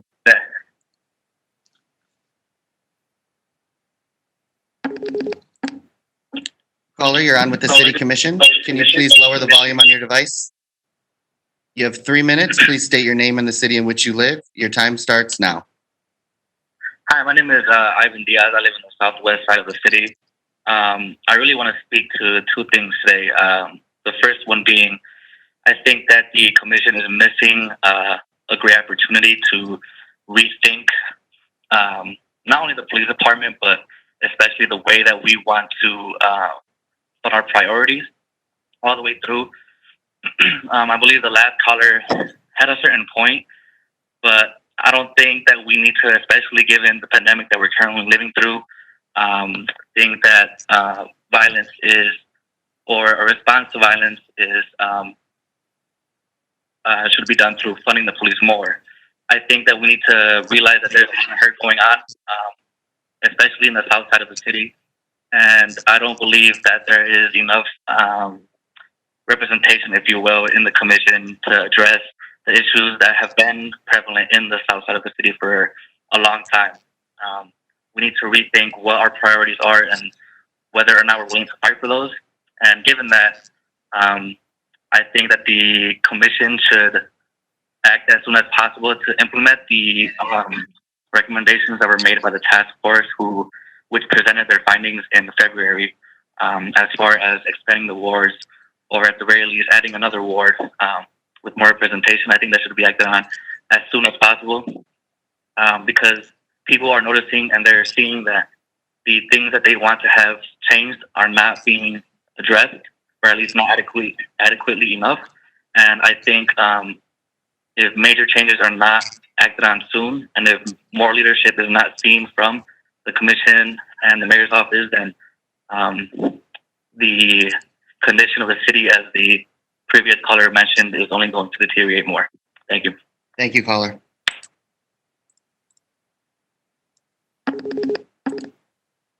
Caller, you're on with the City Commission. Can you please lower the volume on your device? Yes. You have 3 minutes. Please state your name and the city in which you live. Your time starts now. Is that better? Much better. Go ahead, caller. I'm sorry. Go ahead. You have 3 minutes. Please state your name. Yes. My name is Dan Heinz. Go ahead with your 3 minutes, caller. All right. I'm from Southeast Grand Rapids. And my comment is in regards to the police and defunding the police. I think would be a terrible mistake. I think the commission needs to represent the majority of the citizens, and the majority of the citizens would like a safe community. And I think what the city to even consider something like defunding the police or reducing the budget, again, is not something that we as citizens, the majority of citizens, want. And I would firmly ask that the commission goes out to the public and ask for the public what their response was. We voted for an increase in income tax to specifically provide more police protection back in 2010, I believe. So from that standpoint, we asked for more protection. The city police chief put out a note to the commission and to the, I believe, city manager, who I commend for his standing up and taking charge of that meeting a couple of weeks ago, to say that the commission should not, and get an attorney to help do that, make that kind of move to defund the police. But I think, again, overall, the police chief in his memo stated that if you look at the average of the 6 cities that are in the same population that we are approximately, and our crime rate, and we have a lower number of police per thousand than the average of those cities, which again says we aren't we don't have an overabundance of police on the street. And we don't need to go less. We probably need to go more in lieu of what's going on with mob mentality that's happening out there. And we need our city elected officials and our mayor, Mayor Bliss, to stand up to this mob mentality and put an end to it. So I appreciate Mayor Bliss, you voting no 2 weeks ago in support of that. And also the city manager, I commend you. And I would ask again that you folks take a good look at what the majority of citizens want and need, and that's a safe community. Otherwise, send back the tax dollars that we're spending for this, and don't put it towards something else. Just send it back to us. Thank you very much. Thank you, caller.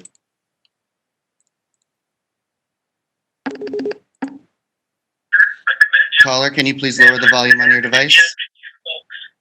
Yeah. You have 3 minutes, please. Hillary? Oh, go ahead, Hillary. Oh, okay. I'm a resident of Grand Rapids. Bear with me a bit. My thoughts are a little bit jumbled. I'm calling in direct response to the city's application for $10.3 million in CARES Act funding to reimburse payroll expenses for the police and fire department for April and May. That funding should go to residents. It shouldn't go to overstaffing unnecessarily officers at the protest that started on March 30th. You shouldn't be requesting funding for overtime and for tear gassing and harming the residents of Grand Rapids. I also want to know, Mark Washington, when you're going to allow the conversation around defunding the police to be voted on and be discussed by our commissioners. I also want to know why you let public comment go on for 4.5 hours in the last commission meeting before providing legal advice when you had it before the meeting. It felt very patronizing. I also think that you shouldn't be requesting that $10.3 million for so many reasons, but one of them, the most recent, is the way the GRPD handled the procession for Breonna Taylor. People were dragged out of their cars, barricaded, arrested, beaten, and the excuse was they didn't know what was happening. That whole situation in the response from the police department was gaslighting and victim blaming. You don't deserve money. People most affected by policing and most affected by COVID deserve that money. The money you're requesting for the officers for a payroll reimbursement was not related to COVID. It's not because of COVID. We're demanding that you rescind that application. And furthermore, we're demanding that you resubmit an application to actually support people who need it. We're tired of seeing big businesses and the police department get bailed out. People need to be bailed out. People are going to be facing eviction soon. You have the ability to prevent that. You talked all day about the importance of housing. That's 3 minutes, caller. Thank you. Okay.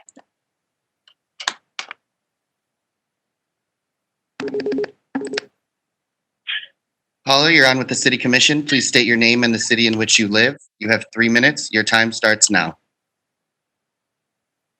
Hello, my name is Darcy, and I'm a new resident of the west side of Grand Rapids. Thank you for allowing us this opportunity. I've moved to Grand Rapids during the COVID outbreak, and so I've not had an opportunity to experience the great city of Grand Rapids as I hope to someday. That being said, I'm, begging right now to not defund the Grand Rapids police, to say the least. What we're experiencing right now living in the city is not something that we really signed up for. We are quite shocked at the conditions right now of the city of Grand Rapids. And a perfect example, this just Sunday evening and trying to take a nice walk downtown, we were disturbed, to say the least, by the music situation that was going on at Rosa Parks and the violence and the tripping out on drugs that was going on, the physical fights where people were getting their heads bashed off of the concrete, seeing children with their father who had ridden their bikes into the city for ice cream, begging to leave because they were scared. just disappointing to say the least. And that's the conditions we find anytime we want to walk downtown. So I can only imagine how much worse that would be if the police department were to be defunded. I can only beg that the police department does better policing, if nothing else, and becomes more involved to keep these situations under control. We're certainly rethinking our investment in this property on the west side. The taxes that we're paying to be here right now. We were 2 blocks from one of the homicides that occurred over the weekend.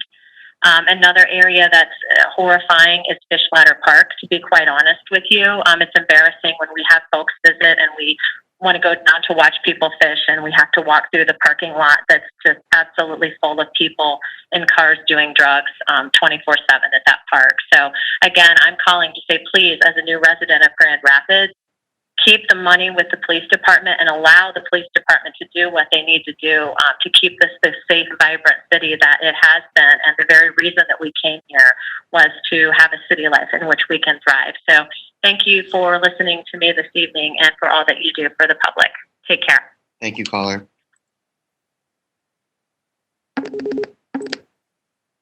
Caller, you're on with the City Commission. You have 3 minutes. Please state your name and the city in which you live. Your time starts now. How you doing? My name is DeAndre Jones, and I stay in the city of Grand Rapids. I'm just calling in just to ask not to defund the police department, but reinvest that money into communities of color, specifically in communities where there's a lot of poverty, violence going on in the city of Grand Rapids. It was actually 17 homicides that they had last year, and now they're at 20. So I know Chief Payne always says that 1 is bad enough for him. 20 is definitely not a good record, especially with the reduction of violence that's been going on and the programs that's been set in place to attack these problems. I ask that if the city of Grand Rapids is actually trying to seek funds from the CARES Act to invest that money into the police department, at least put something on the agenda to reinvest money from the police department back into the community for better jobs, mental health services for people of color, programs, education, especially poverty. Violence definitely starts off with poverty, and these people out here in the streets are killing people that they actually know. So it's going to take more than the police department. It's going to take the city, I believe, when these protests and these marches are going on, that the city commissioners to be out there with people. It shouldn't just be when the cameras aren't showing or anything else. I believe you guys should be out there showing people that you guys care, and it's going to take more than just money. But just the city commission, the police department, the fire department, it's going to take many more people to stop these violent acts against each other, especially people of color, and the police department attacking Breonna Taylor's family that came here from Kentucky, that was just here for a barbecue, was just visiting the street that was going to be named after Breonna Taylor. I believe that if you guys are going to take $10 million and ask the state or the federal government to invest into the police department, you should take money and reinvest that money and not defund, but reinvest that money into infrastructure, into programming, and things that could systematically change the city of Grand Rapids for people of color. And that's all I have to say. I appreciate it. Thank you, caller.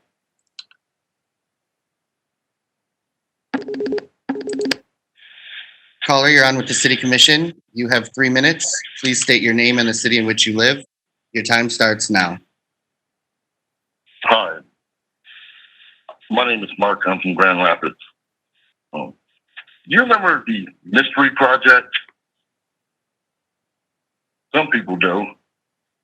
That was when they was going to transform the south end of downtown, create these mixed-use buildings, residential, business, entertainment.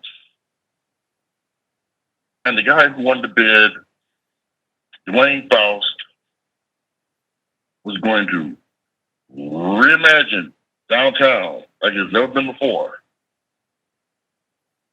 But when they showed him on camera, they found out that the guy was black. And everything changed. The plan, he had already had the plans in place, won the bid, but the city manager at that time, Kirk Kimball, came in, asked for even more money, and the deal fell through. Had that deal been approved, you would have had not only everything built, but everything would be in operation right now, including housing. But because the deal didn't go through, we're back to square one. The thing about it is, there's no supply and more demand. Therein lies the problem. That's the reason why homelessness is up. People who have very low income cannot afford housing. Quite frankly, there's no such thing as affordable housing. Anything that's above $400 a month, quite frankly, I consider it market rate. Nobody can afford market rate. If that project would have been up today, there may have been more housing and less demand. So because of it,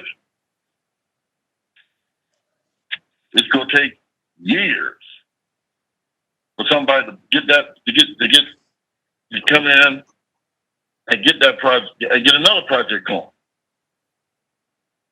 Because one of the parcels is already in place. It's too late for that.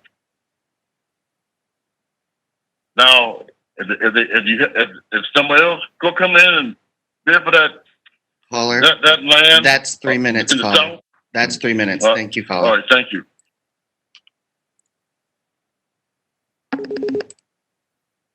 Caller, you're on with the City Commission. You have 3 minutes. Please state your name and the city in which you live. Your time starts now. Thank you. My name is Maggie Smith. I live in the 3rd Ward of Grand Rapids. And I'm calling for a couple of reasons. The first is to address an earlier caller who repeatedly talked about the idea that the people in our city that want to have the police funding remain the same, he repeatedly referred to those people as the silent majority. And I just want to be on record to point out that it's not been my experience that that is the silent majority. I'm someone who believes in defunding the Grand Rapids Police Department and spreading those funds elsewhere into our community. And since I've started working a little bit on this, I've gotten a lot of buy-in from people in my family who are fairly diverse, where they live in our city, their life experience in our city. Some of my cousins who are far more devout than I am, live on a different side of the city than I do, are more conservative than I am. And I just want to point out that I've been to several of the events that are in support of defunding the GRPD, and there's been an incredible turnout. And I went to the rally and was one of 2 people there to counter-protest the rally for the Voice of the Badge, and that was very poorly attended. And so if you couple these anecdotal experiences of mine with the limited communication that you're hearing as city commissioners and the mayor, we know you're hearing more from people who want to defund the GRPD. I think it's important to keep in mind that there is not necessarily this silent majority for the status quo. And because of that, it's incredibly important that our city manager take up the action of considering this, especially considering that 2 elected officials have asked him to do so. And now many of the people who live in our city are asking you to do so as well. And I just want to end that I think there should be an apology, a formal apology towards Breonna Taylor's family from her hometown as to how our police force treated her. There should be a rescinding of the application for the CARES Act, which other calls have talked about how we should not use that funding for overtime and tear gassing our own citizens. And there should be a statement on the part of at least one commissioner, if not many, about what our city is going to do with the upcoming eviction wave of evictions that's going to be happening because of the pandemic. Thank you. Thank you, caller.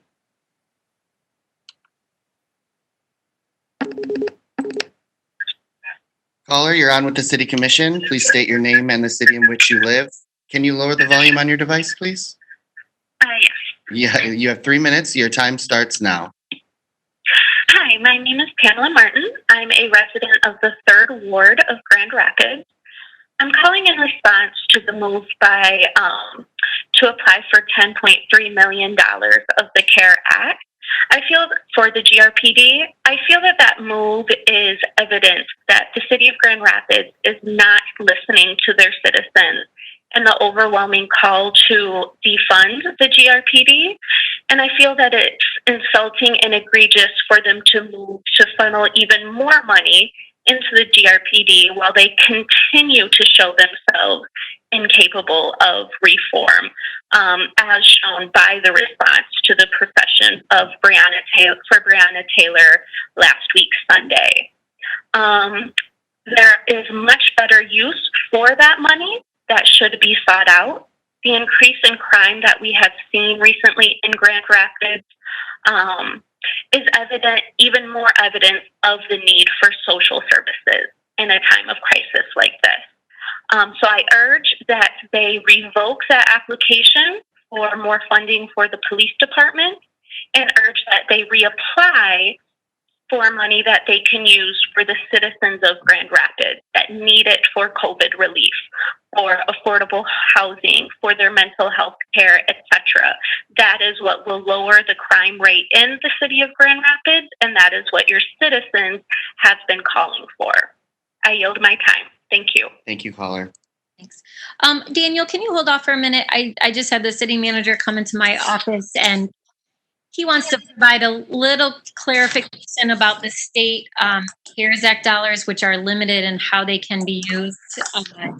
And so I'm gonna, this is unusual, but I think it would really be helpful to give him just a minute to provide some information.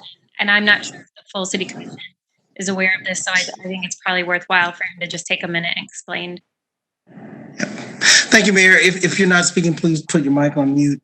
And so earlier today doing public safety, the staff did give an overview of our COVID funding efforts and recovery efforts, and we've made several grant applications. The grant application that is being referred to is to the state of Michigan. So the state of Michigan specifically allocated funding that was for police and fire and EMS, or public safety payroll. So the money, the $10 million that we applied for, is not for one department, it's for public safety, police and fire, and for payroll and overtime expenses. And this is not the only application that the city has made. Initially, we applied for over $37 million, almost $37 million of CARES Act funding for the county for a variety of purposes, to include rent relief, to include business resiliency, neighborhood support, and there's other applications that we have made. And so I just wanted to clarify for the public that this is exclusive eligibility for public safety, and the more that we're able to receive, the less other funding we would have to use from the general fund that could be used for other purposes or financial stabilization. So I just wanted to offer that clarification for the record. Thank you, City Manager. I appreciate that, since several of us were not a part of the public safety briefing today. So Daniel, I'll turn it back to you so that we can hear from others. Here comes the next caller. Caller, you're on with the City Commission. You please state your name and the city in which you live. You have 3 minutes. Your time starts now. Hi, my name is Courtney Peterson. I live in the 2nd Ward of Grand Rapids, and I'm calling because I am demanding that the city refund that $10.3 million request for funds for police and fire. Nothing against the fire department, obviously, but as a longtime resident of the city, the GRPD is failing the city. Particularly, it's failing the Black community. We've seen it time and time again.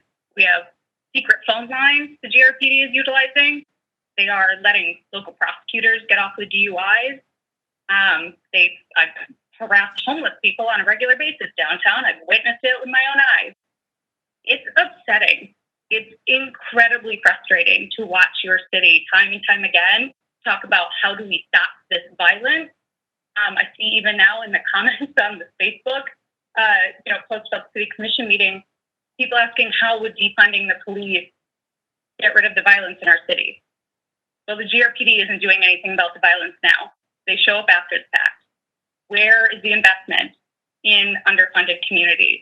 Where is the attention to anything south of wealthy? It's very frustrating to hear time and time again from people who don't even live in city proper, people who visit here on weekends and then go back to their own homes, that they don't feel safe, quote unquote, in this city. I have never felt unsafe in this city from the people in this city. I have felt unsafe from the officials who are in charge of this city. It's upsetting. And we need to invest in our community. We need to invest in our Black community specifically, because Grand Rapids ranks over and over again one of the worst cities for Black people to prosper in economically. That is shameful. That we should be ashamed of that. We talk about how we're a great city to raise a family in, but for what families? We're not serving all of our residents. We're just not. Mayor Bliss, I want to talk directly to you. I've supported you over the years. I've voted for you. I've been to your fundraisers. Where are you for the Black community in Grand Rapids? Where is your voice? Where is your voice against police brutality? We need you. We need our officials to show up for these disenfranchised communities. And it's not happening. It's just not happening. And that's all I have to say. Thank you. Thank you, caller.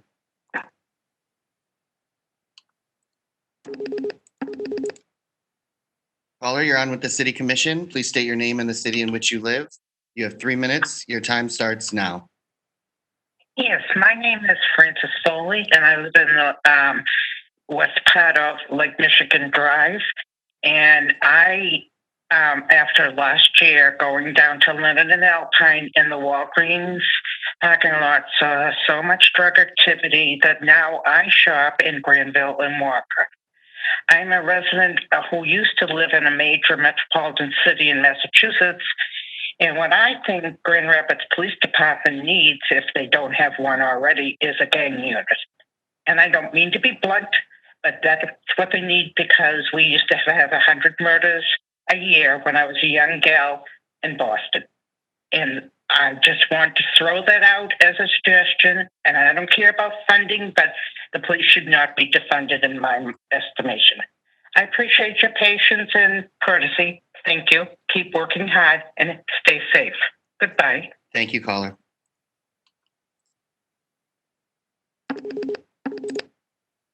Caller, you're on with the City Commission. Please state your name and the city in which you live. You have 3 minutes. Your time starts now. Hello, caller.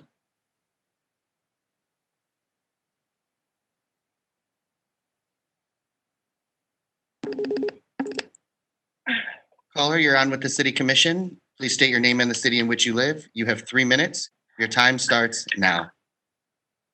Thank you. My name is Sarah. I have lived in Ward 1 for 44 years. I have spent 14 years teaching special education in the city of Grand Rapids. I want to thank you all for all the time you put in for our city, all the work you do, and for the care for our city.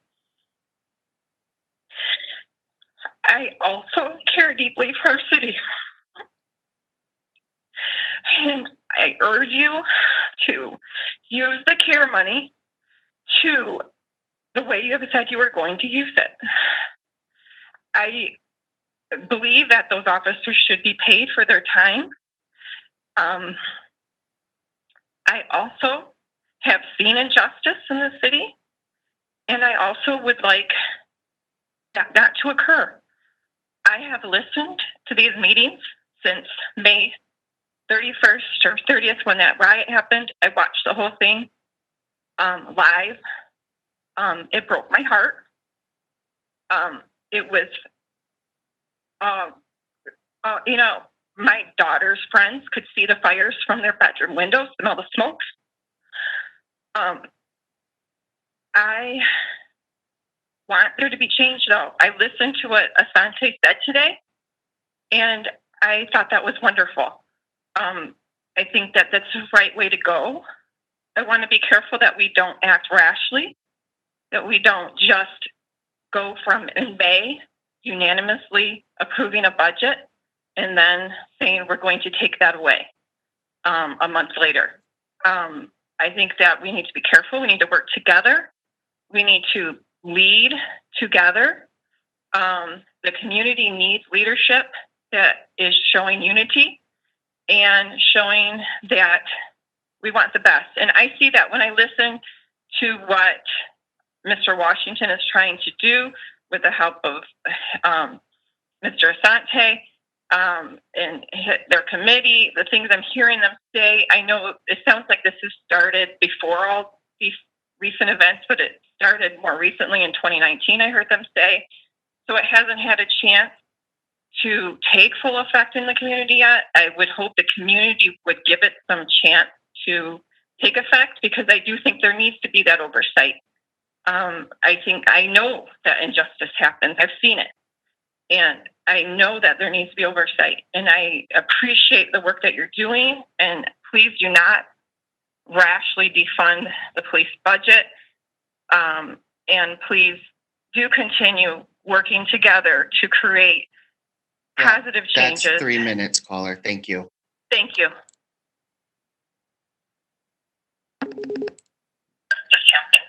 Caller, can you lower the volume on your device, please? Hello, my name is Pernell Hills, and I am a third ward resident. I am calling because first I want to state that defund does not mean dismantle. So I'm not sure why everybody who's calling is saying that. That is not what that means. Defund means to reallocate funds to the communities that are in need. For example, the third ward has intentionally been underfunded and underinvested in repeatedly. So we would like for those funds to go from GRPD to the neighborhoods that need them, the communities that need them. Secondly, I want to say, Mayor Bliss, I am extremely disappointed in you for the way that you allowed that last meeting to go on for so long when you knew that it was falling on deaf ears because y'all had the information prior to the meeting. You wasted the community's time and basically just showed us that you don't care. Also, like one of the previous callers said, where have you been for the Black community? Because we have not heard you at all. And we are very disappointed. And I want to say that it's very frustrating that this is not an agenda item. When 5 weeks prior to the last meeting, the city manager and the entire commission knew what the ask was going to be.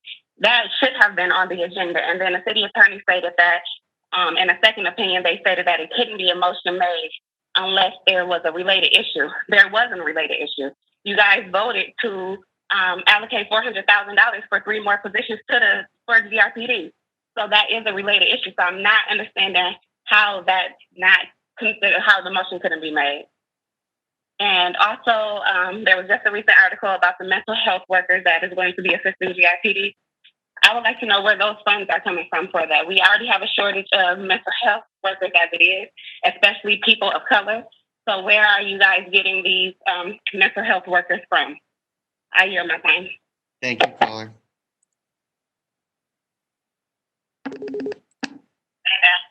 Caller, can you please lower the volume on your device? Hello, caller? Oh, yep. Yep, you're on with the City Commission. Please state your name and the city in which you live. You have 3 minutes. Your time starts now. Thank you. My name is Vanessa. I am a 10-year resident of Grand Rapids, and I'm calling in right now to reinforce some things that have already been said. I really believe that we should make an apology to Breonna Taylor's family for the way that the GRPD obscenely handled the protests that happened when they were pulling people out of their cars in the middle of the street. There is no accountability for that happening, and I am just appalled that that is how our city is treating the family of somebody who was murdered. That is insane to me.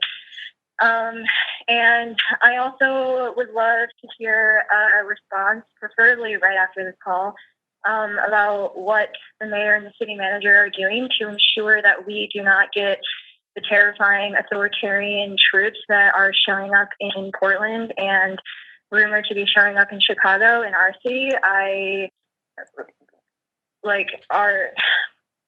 just really want to know what is happening to make sure that that does not happen here, because that is just terrifying. I have no other words for that. And I would like a response to that immediately after this call. Thank you. Thank you, caller. There are no more callers in the queue. Thank you, Daniel. I will turn to my colleagues then. And I'll start with, we start with Commissioner Jones. Sorry, Commissioner, didn't realize you weren't ready there with your headphones. Go ahead. Thank you, Mayor. I want to begin by saying thank you to all who made it a point to call in on this evening, as well as those who have participated all day by watching and listening various times throughout the day, as well as this evening.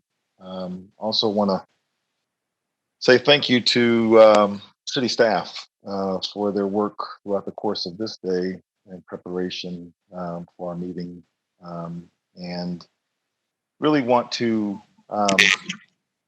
share I think perhaps the emotional roller coaster that we have all been on. But just speaking from it personally, over the last couple of weeks, with the increase in activity around shootings in our beloved city, and of course, again, the part that is the hardest to swallow is that it is happening quite a bit with young African American men, and we have right now, I think, the need to perhaps operate with a greater sense of urgency or emergency as it pertains to the well-being of our sons in this community, as well as our daughters, who I would suggest are acting in a way or presenting themselves in a way that comes when you have little to no hope.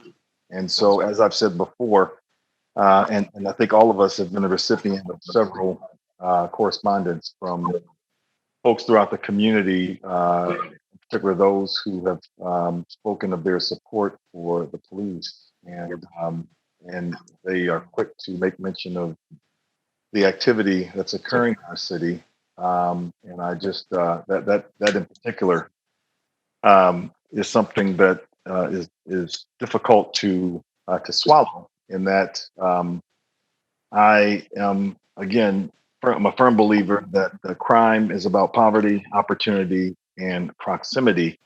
And yet we still have, I know plenty of people who will go to their graves believing in the adage of black on black crime. And to those who feel that way, I would say that instead of perhaps spending your time as armchair quarterbacks, that you engage in trying to find solution in something that is just not that simple. And I think I actually feel good about the fact that I have colleagues on this commission who understand that it's not that simple, and that we have, in many ways, a significant responsibility before us to try to do what we can with the influence that we have as commissioners, but understanding that this thing is so much bigger. So we, of course, need help, significant help from our partners in the county. We need help from our partners in the state, as well as those at the federal level, to really, if at all we're going to try to find some solutions, there's a need for more of an all hands on deck approach to really get at the issue of community violence and what I recognize as sheer hopelessness. And so it is very difficult, I think, to fathom the continuation of the activities that we've seen in our community. And again, I know that we have a police force that the police force, they're not, no police force is equipped to solve the issue of community violence. And I think that's part of, what we're hearing from community when the talk turns to the power of reimagining law enforcement or public safety. It's this idea of perhaps having a greater focus on prevention around community violence. And that has little to do with law enforcement. That has more to do with, again, creating opportunities for perhaps economic prosperity and just the ability to operate with a greater sense of hope. And so, like I said, it's been a very difficult couple of weeks, but in particular last week, and just want to put out there that if it were as easy as many people make it out to be, there's no doubt that we would have solved this thing. Not just us, but other cities throughout the country. But we're talking about something that's complex. We're talking about something that's deeply rooted. And we're talking about something that really consists of broken systems and structures that continue to spit out this collateral damage. And so I am, even though I have, again, been on an emotional roller coaster, I still have hope and believe that we can do something about it in our city. And that is my hope and my prayer, that we can lean in even more because as we're seeing, there's activity all throughout the city. So it's not just one particular ward, it is happening throughout the city. And so it's going to take all of us.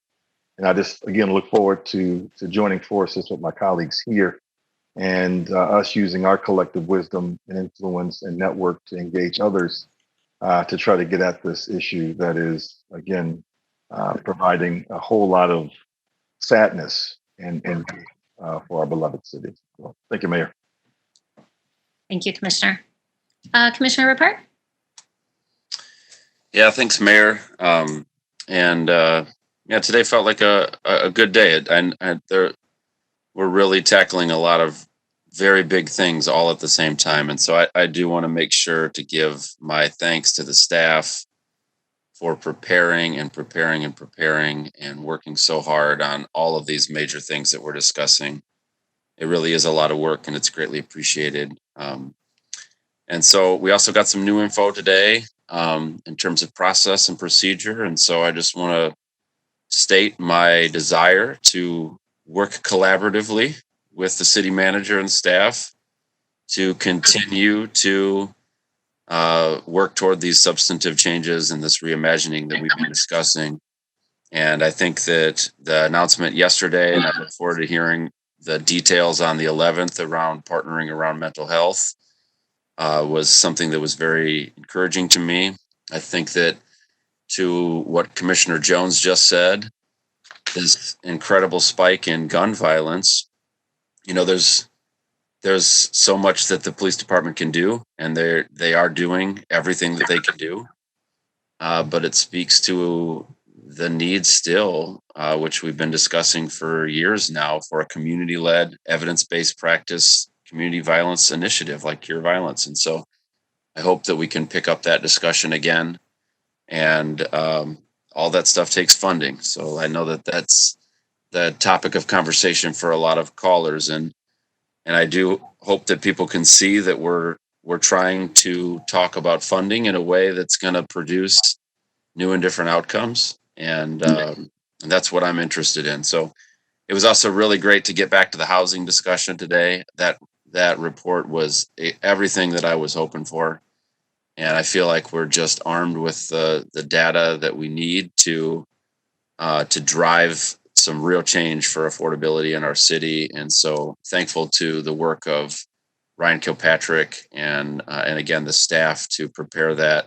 I look forward to diving into that, the huge report and hopefully in the coming months, moving some things forward that'll help with affordability in our town. So thank you primarily to the staff, my colleagues. Again, another long day of work. I appreciate all of you. Like Commissioner Jones said, let's work together. We've got, I made this list out of the gifts of each of the commissioners, and, we each bring a unique thing to this table. And I think that now more than ever, we've got to work together. And we've had a couple of bumps in the road during this tense time, but I think that if we can join forces collectively, we've got a really strong team, and I think that we can achieve something great in this moment. Thanks, Commissioner. Commissioner Asasi? Thank you, Mayor. I will echo my comments. Thankful to the staff and those who presented today.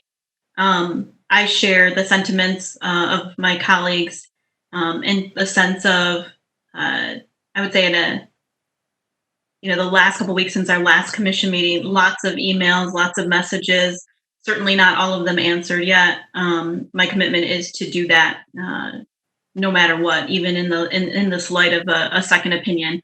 I also do publicly want to say thank you to our city attorney, Anita, and to her deputy, Phil. I appreciate the professionalism. I didn't expect anything less, but I do appreciate the professionalism and the walking through the process. And so I thank you for that. And I do want to say that publicly. I think that when I reflect on the last week or so, I go back to the mission of that we stated, actually all of you stated. I wasn't on the commission at that time, but I was sitting in the audience, very hopeful to be up here with all of you one day, and that Grand Rapids would be, and that we will be nationally recognized as an equitable, welcoming, innovative, and collaborative city with a robust economy, safe and healthy community, and the opportunity for a high quality of life for all. The calls from last week, emails that we received, calls today, messages that we received reflect that, like the book, we are truly a city within a city.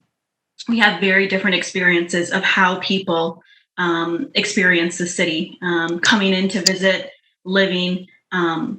We've heard it on calls from, I think 2 weeks ago, when leaders in the Southtown area, really both in the first and third wards, talking about the challenges that they're experiencing in their business district and asking what we could do to help to support them. We've heard it over the last months as it relates to COVID, as we look at the racial disparities of who has been impacted by COVID and who has become the most ill, updates from our health partners, updates from the county, and in those things with racialized outcomes. Today, when we had the presentation, I agree that was a very good presentation that Mr. Kilpatrick presented. I know many were waiting for that.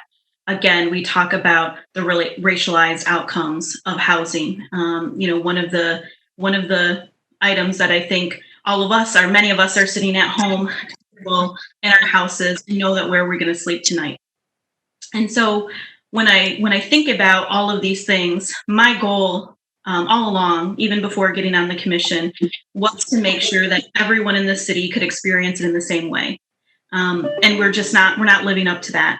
And I know that all of you around the table, my colleagues and appointed officials and city staff, I know that at least my colleagues, I can't speak for the entire city staff, but I know that many people come to this table and recognize that. We talk about that. We go to events, we listen to speakers, we commission studies. And so for me, I think it was really important to share that my feelings about the reallocation of significant funding, the highest amount the highest portion in our general operating funds, what could we do differently? Recognizing, as my colleagues have said, it is about the prevention. When we think about the murders, the homicides that have happened in the city, it's much like healthcare. Our health is not determined by walking into a hospital, into a healthcare setting. It is all these other determinants, and I truly believe that is the same for public safety. So I will spend all the time that I have as a city commissioner to continue to talk about those racialized outcomes in the city. We may get tired of talking about that, but that is my commitment. And I will work collaboratively with individuals, everybody around the table, but I'd never lose sight of that. And I think just reflecting on those calls, it is very clear that not everybody experiences that in the same way.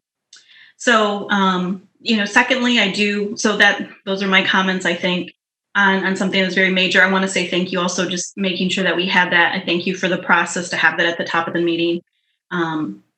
But secondarily, I want to say that we have, other some other items that are very important to me as we move forward. One of them is that we have an upcoming election that's happening in August, and hopefully our clerk will talk more about that. And just making sure that people exercise their right to vote, and they can do that from the safety and comfort of their home. And so we are very close. By the time we get back together, we will already have the primary election. And lastly, I just want to say thank you to the many residents, neighbors who have reached out about engaging on boards and commissions. I think sort of since, at least from what I've seen in the months since May 30th and the protest, more people are asking how they can get involved, how they can be engaged. And so I look forward to making sure that the entities that represent us on these commissions and advisory groups and task force, that when we ask of their time, we make sure it is used in the most valuable way. And just thank you to those who have expressed interest. And I hope everyone has a good night and stay safe. Thank you. Thank you, Commissioner. Commissioner Lanier? Thanks, Mayor. I'd like to thank everyone who provided public comment this evening during the public hearings, as well as the comments that were received with general public comments at the end. I am consistently hearing from the public that we are not communicating effectively, and so I'm trying to figure out what's the best way for us to make sure that we're as transparent as possible and that we're sharing as much information as possible. So today we heard that the motion that Commissioner Isasi was planning to make at our last meeting, that she was not able to make that motion, but we did not hear then how do we reconcile the 5,000, close to 6,000 forms of communication that we've received regarding this topic. And I think that that's an important discussion to have. So I'm sharing this at this moment with the hopes that someone will take this information and try to respond to the community. I have the same question, what's next? If it can't be this, then how do we accomplish the goals that have been suggested? I, a few weeks ago, shared what I thought was a reasonable request about kind of the timeline and how we can communicate a little bit more transparently so that the community can know where we've come and where we're headed. So I can reshare that if that would be helpful, or if it could be just pulled out. That's my same input. Nothing has really changed. I think the fact that the $10 million CARES Act request was placed on the agenda for public safety is another point that I think is proving the point that the community is making. So that conversation, because we've had such a public and robust discussion about police funding, to have that request or that topic to be a part of an agenda for a not just a committee, but a subcommittee that doesn't meet even as frequently as the committees that the commission meets on regularly, is another form of communications gap, in my opinion.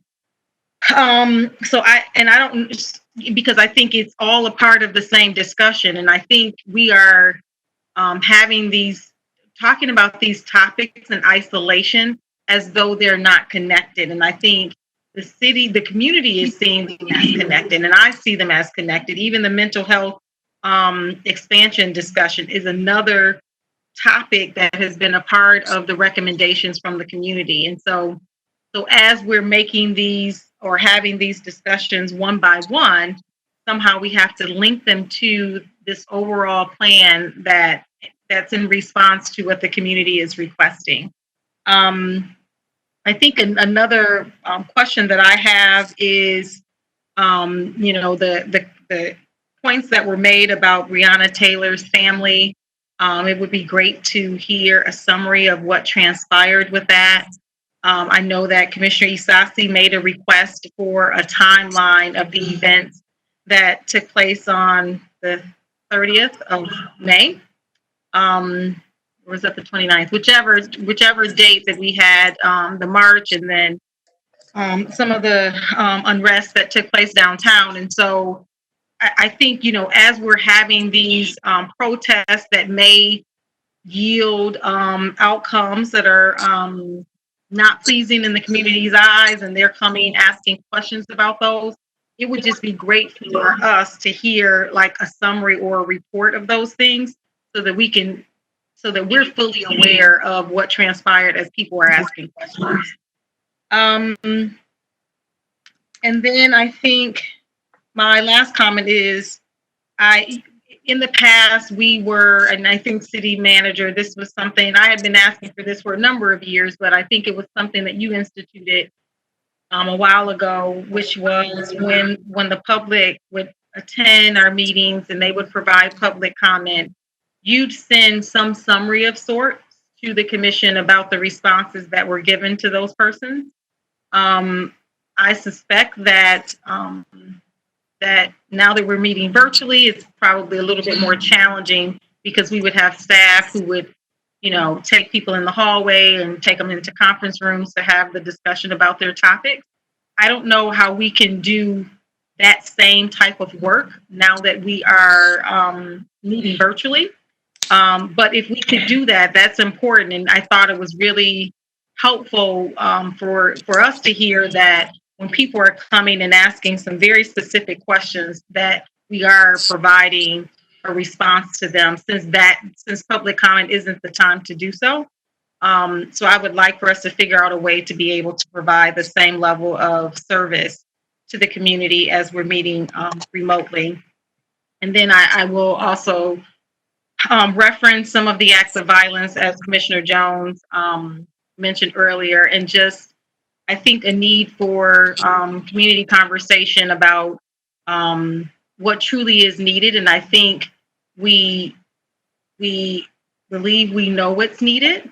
And we have been trying instituting some of those things that we think will make positive impacts. So, for example, the 1,000 jobs that are being offered right now for youth employment this summer, which is an amazing thing. And our hope was that we would see youth being actively engaged in something positive and productive. And then hopefully we wouldn't see acts of violence happening. And I think that as we outline in the Safe Task Force recommendations, that this issue of violence is multifaceted and very complex. And it isn't one thing that can be done to address it. You have to address it by implementing recommendations simultaneously so that you can see the impact that you're trying to see in from anywhere from economics to mental health and policy changes, you know, and run the gamut. You have to implement multiple things in order to address these acts of violence. So I will close with that. Thank you all for a productive time today. Thank you. Thanks, Commissioner. Commissioner Moody?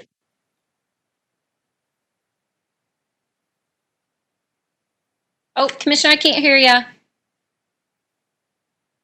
Oh, still can't hear you.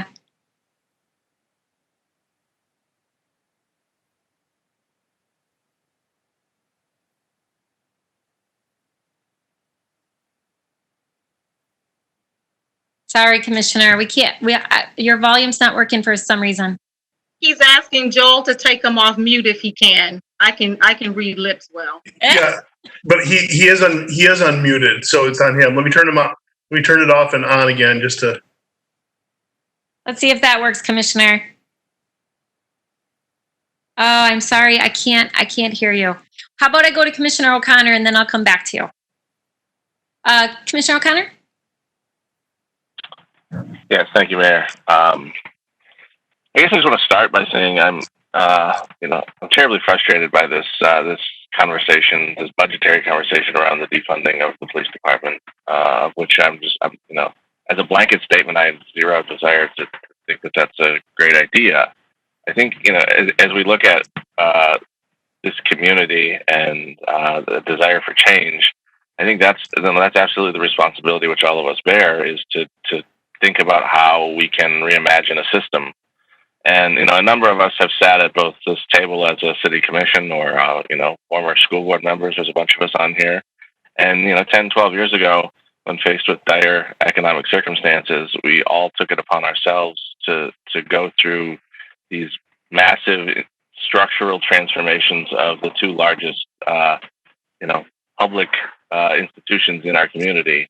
And we did that. And I think, are both institutions better for it today than they were 10 or 12 years ago? Absolutely. I think we've made remarkable change as both a local government and the school system by investing in long-term solutions that have outcomes. And I like to applaud, former the commission in which, or the city in which we're in right now, for some of the decisions that they've made. And I love applauding us for thinking about making it. We're okay spending money sometimes to make investments in things that have that will pay dividends, many years from today. And sometimes that's not the sexy thing to do, but that's the right thing to do.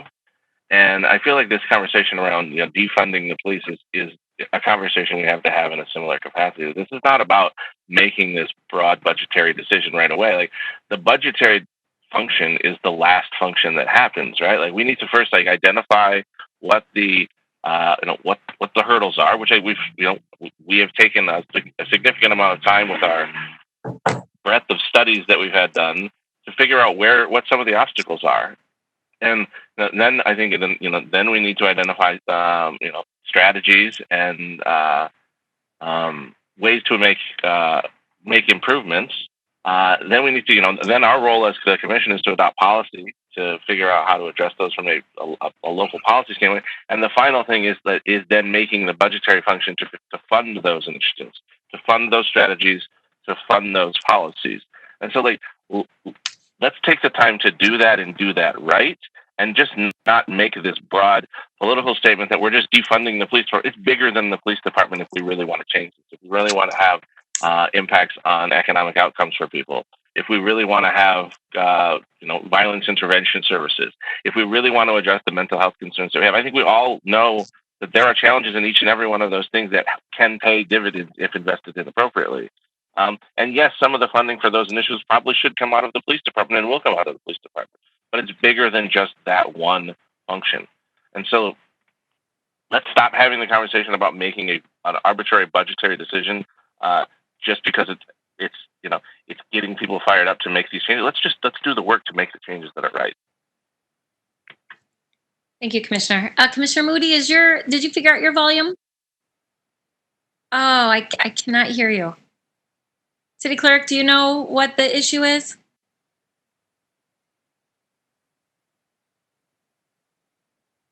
He's muted. He's shown as unmuted. I have my phone. I have one speaker there. I have one speaker if you want me to, so that he can speak through my speakerphone. You guys.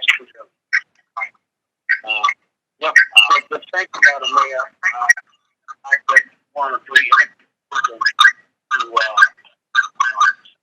Commissioner, you have to pause. You have to mute on your end your volume so it won't give the feedback. Okay. I am. Turn your computer volume down. Okay. Perfect. Can you all hear him? Apparently some force.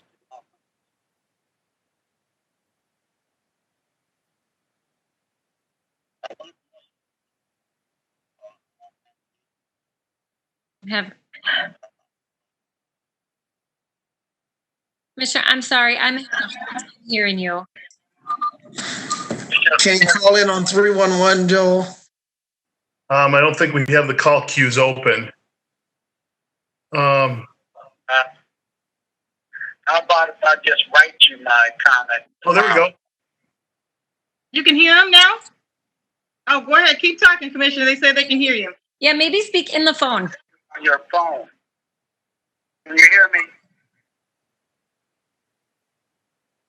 I have one thing that I think is so important. Number one is that I echo the calls of all those individuals who are being involved in funding the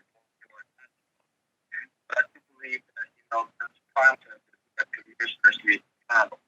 And that process was stated to us as we read some information from our charter. The most important thing is that as I'm experiencing as a new commissioner, that there's more to learn. But what's most important is for me is that the community does have an opportunity to give input and say so. You should listen to. But in listening to them, we need to be very careful so that we don't lead them in the wrong direction in terms of what we want to do and following the procedures that are for us. I think pretty much for his staff, but most of all, everything I heard today in our community, I was excited to see what was going to take place with housing, what was going to take place with public safety. How we plan to transform our city. We're on the right track. We just have more things that we can change. The leaders we have to be on the same page as a team to talk about what we need to do. My goal as a city commissioner is and to be obedient to the call, mostly be obedient to the call of our charter and rules. That's what I can do to help our community grow. In terms of the violence that's on the street, one of the things that obviously I have to deal with some of those families is the fact that these are not teenagers killing one another. These are adults. A lot of it is around poor economic needs and poor educational needs. And I think we need to go back to dealing with education. We need to go back to how we can help people not just jobs, but learn how to become entrepreneurs. Our third world equity fund is not the best, but we need to figure out the future how we can get creative jobs, better homes, better living conditions for people. And I think that's important. You can't expect preachers to stand up and do it if the community doesn't. That means everybody, even us as commissioners, with connections that we got to help people become motivated to change. Our young men are not going to stop shooting until we find a better solution for them. So I hope you heard me. Absolutely. Thank you, Commissioner. Okay, we'll turn to City Clerk.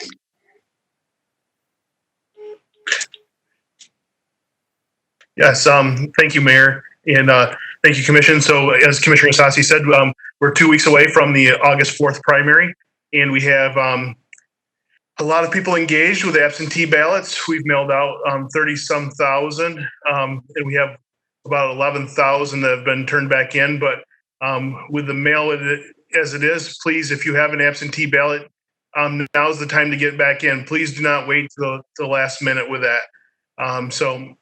And also remember that this is a primary election, so you need to stay in your lane. If you vote, and both parties are on the ballot, but you can't cross over vote. So make sure you do that. And then also, we put out a call to action a couple weeks ago about needing more election workers because we have some of our compromised citizens that couldn't be part of it, and young people and other people have stepped up. And thank you to those in Grand Rapids and from the area that have stepped up to help in the elections. Thank you. So the clerk's office is busy doing their work, getting ready for the election. If you have your absentee ballot, get it back to us ASAP. And we are planning on having our precincts open for those who want to vote in person. We had CARES Act money that went to the state, and the state is providing PPE for our workers. And so we'll have a safe voting experience as well. Thank you, City Clerk. City Attorney? I just want to say thank you again for allowing us that opportunity of giving clarity, and say that we're looking forward to moving forward, and we're very committed to helping you all meet the goals that you set for the city and its citizens. So thank you. Thank you, City Attorney. City Manager? Thank you, Mayor. If you're not speaking, can you mute your mic? I think I want to acknowledge all the comments that were made both by the public as well as by many of you, and expressly share my appreciation to the staff for the work that they do both in preparing for this meeting, but even outside of this meeting, for keeping our city running in very, very challenging times. These are challenging times for everyone, for businesses, for schools, certainly for government, for people of color, and even for those that are serving, even out of being the object of criticism, law enforcement specifically. And my heart goes out to every person who suffers economically, every person who suffers unjustly. And I believe that this is the reason why many of us chose this profession, to be part of the help in healing in these difficult times. And I do want to acknowledge what Commissioner Jones has said. The solutions to these very complex problems are not simple. And even with less funding in the police department, that does not address policing. That may address the need to fund other areas, but we still have a fundamental initiative in which we have to be able to identify what are the real core issues that we want to see fixed in the way that law enforcement functions. And just because we reduce the amount of funding does not mean that we are addressing those core functional issues. However, having said that, I am very confident, I am very optimistic that we have a plan or a path to really make a difference. And I just want to again clarify that the reason why we're applying for federal and state funding is part of economic relief and recovery, because these are unbudgeted, unplanned expenses, not just in the police department, but in many of our city services that we're having, and we need the relief so they don't deplete some of the budgeted funds that we've had for the general fund. I do hope that we will have unity among this dais, and I want to say that in the sense that I fully understand unity does not mean uniformity. I am certainly understands that we all come with different perspectives, different gifts, different voices, different experiences, different lived experiences, and that's what makes this commission one of strength, is the differences. But I am hopeful that we set the example as both elected and appointed officials to this community, how we can all work together, even with differing opinions in our collective democracy. Again, I have an unshakable optimism that we will get through these challenging times with the leadership that we have at our staff. Our police department is poised to come back on the 11th and talk about some of the things that they intend to accomplish in their reimagined efforts for improving law enforcement. And you saw some of that signaled earlier this week in the use of more mental health and behavioral health professionals. What the public heard today, unfortunately, because we are a full service city and we have a lot of issues going on that we're trying to address at this time. And we wish we had the benefit of giving the update to the city commission, but unfortunately, because of other matters, we weren't able to do that. But you've heard, those of you who get the benefit to go back and watch the briefing, you would have heard the update from our staff about both COVID and the oversight office, their plans. I'm very pleased with the fact we now have a framework to build strategy. And not just a financial decision where we say, well, we need so many $1 million in a housing fund. Well, we actually have a strategy. We know how many units that we're trying to accomplish in terms of getting built. And today we took important steps. I was just doing the math towards the 9,000 a day, over 650 units that's in the pipeline now.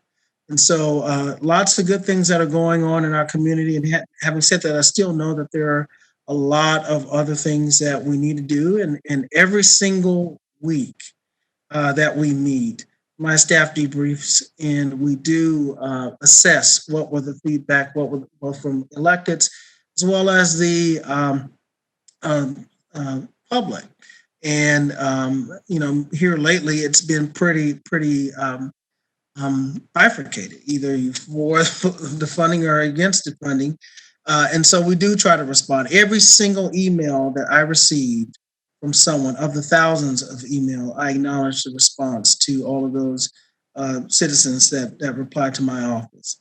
And my staff does the same in terms of making sure we at least address the issue. And so I want to, again, thank the public for weighing in, for their respectful comments that they shared, even though they are very, very difficult for some to digest. We will get through it. I'm confident, and I appreciate you all showing this community how we can lead together. Thank you, City Manager. And in closing, I just want to say a few things.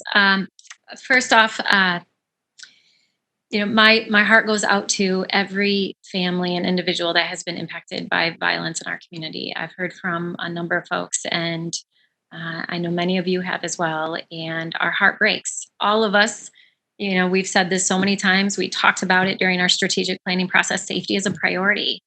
We want everyone in this city, no matter where they are, no matter what neighborhood they live in, to feel safe all the time. Safety is absolutely fundamental. And as we do that, as we work together as a community, we can't do that alone. We have to work together with community as we work to have a safer community. And I believe that we can get there. And I believe we can get there while we work towards real, meaningful, systemic change in policing. And there may be difference of opinion around this table about how we get there. But what I know is that we are unified in our desire to get there, and our desire to reform and transform and reimagine and rethink and read and deconstruct and reconstruct as we think about the future of policing in this community. And I've talked to so many people, and I know some people feel like we're not moving quick enough. I know this is an urgent issue. It's a complex issue, but I am very confident, not just in the steps we've taken so far, but in the steps that we'll continue to make to move as quickly as we can to respond to the need that we have talked about around this table for years. And it's more than just policing, and we all know that as well. And we saw this today as we talked about housing. We know that there's systemic issues we need to change in housing and in access to opportunity and in economic opportunity. But I believe that we can get there, and we have the right team in place to help us get there. But also, I don't just have faith in all of you and this commission. I have an incredible amount of faith in this city and this community and the people who love this city that we continue to hear from, that want to be a part of the solution. And that really is what brings me a lot of hope and confidence that we are going to get there, that we're going to work through the complex issue, the difficult conversations that we know we need to have. But I really have a lot of faith that we're going to get there. And then last, I want to speak to COVID. I continue to be very, very concerned about the impact of COVID on our community. Like so many of you, I have talked to families impacted. I'm concerned about individuals who are still living in isolation, who are struggling with anxiety and mental health struggles. I'm concerned about children and the trauma this is having, the businesses that we've all heard from who are terrified they're not going to make it through this pandemic. COVID is going to have not just in the short term, but it's going to have long-term implications on our community. And being able to respond to that, to the needs in our community, both from individuals and families, as well as businesses, is a priority. And so as we work on other issues, we need to keep COVID in the forefront as well. And we need resources to do that, and we can't do it alone. So we need to be working with the state and with the county and with the federal government. There's conversations right now in DC about another CARES package and additional relief for cities and for families.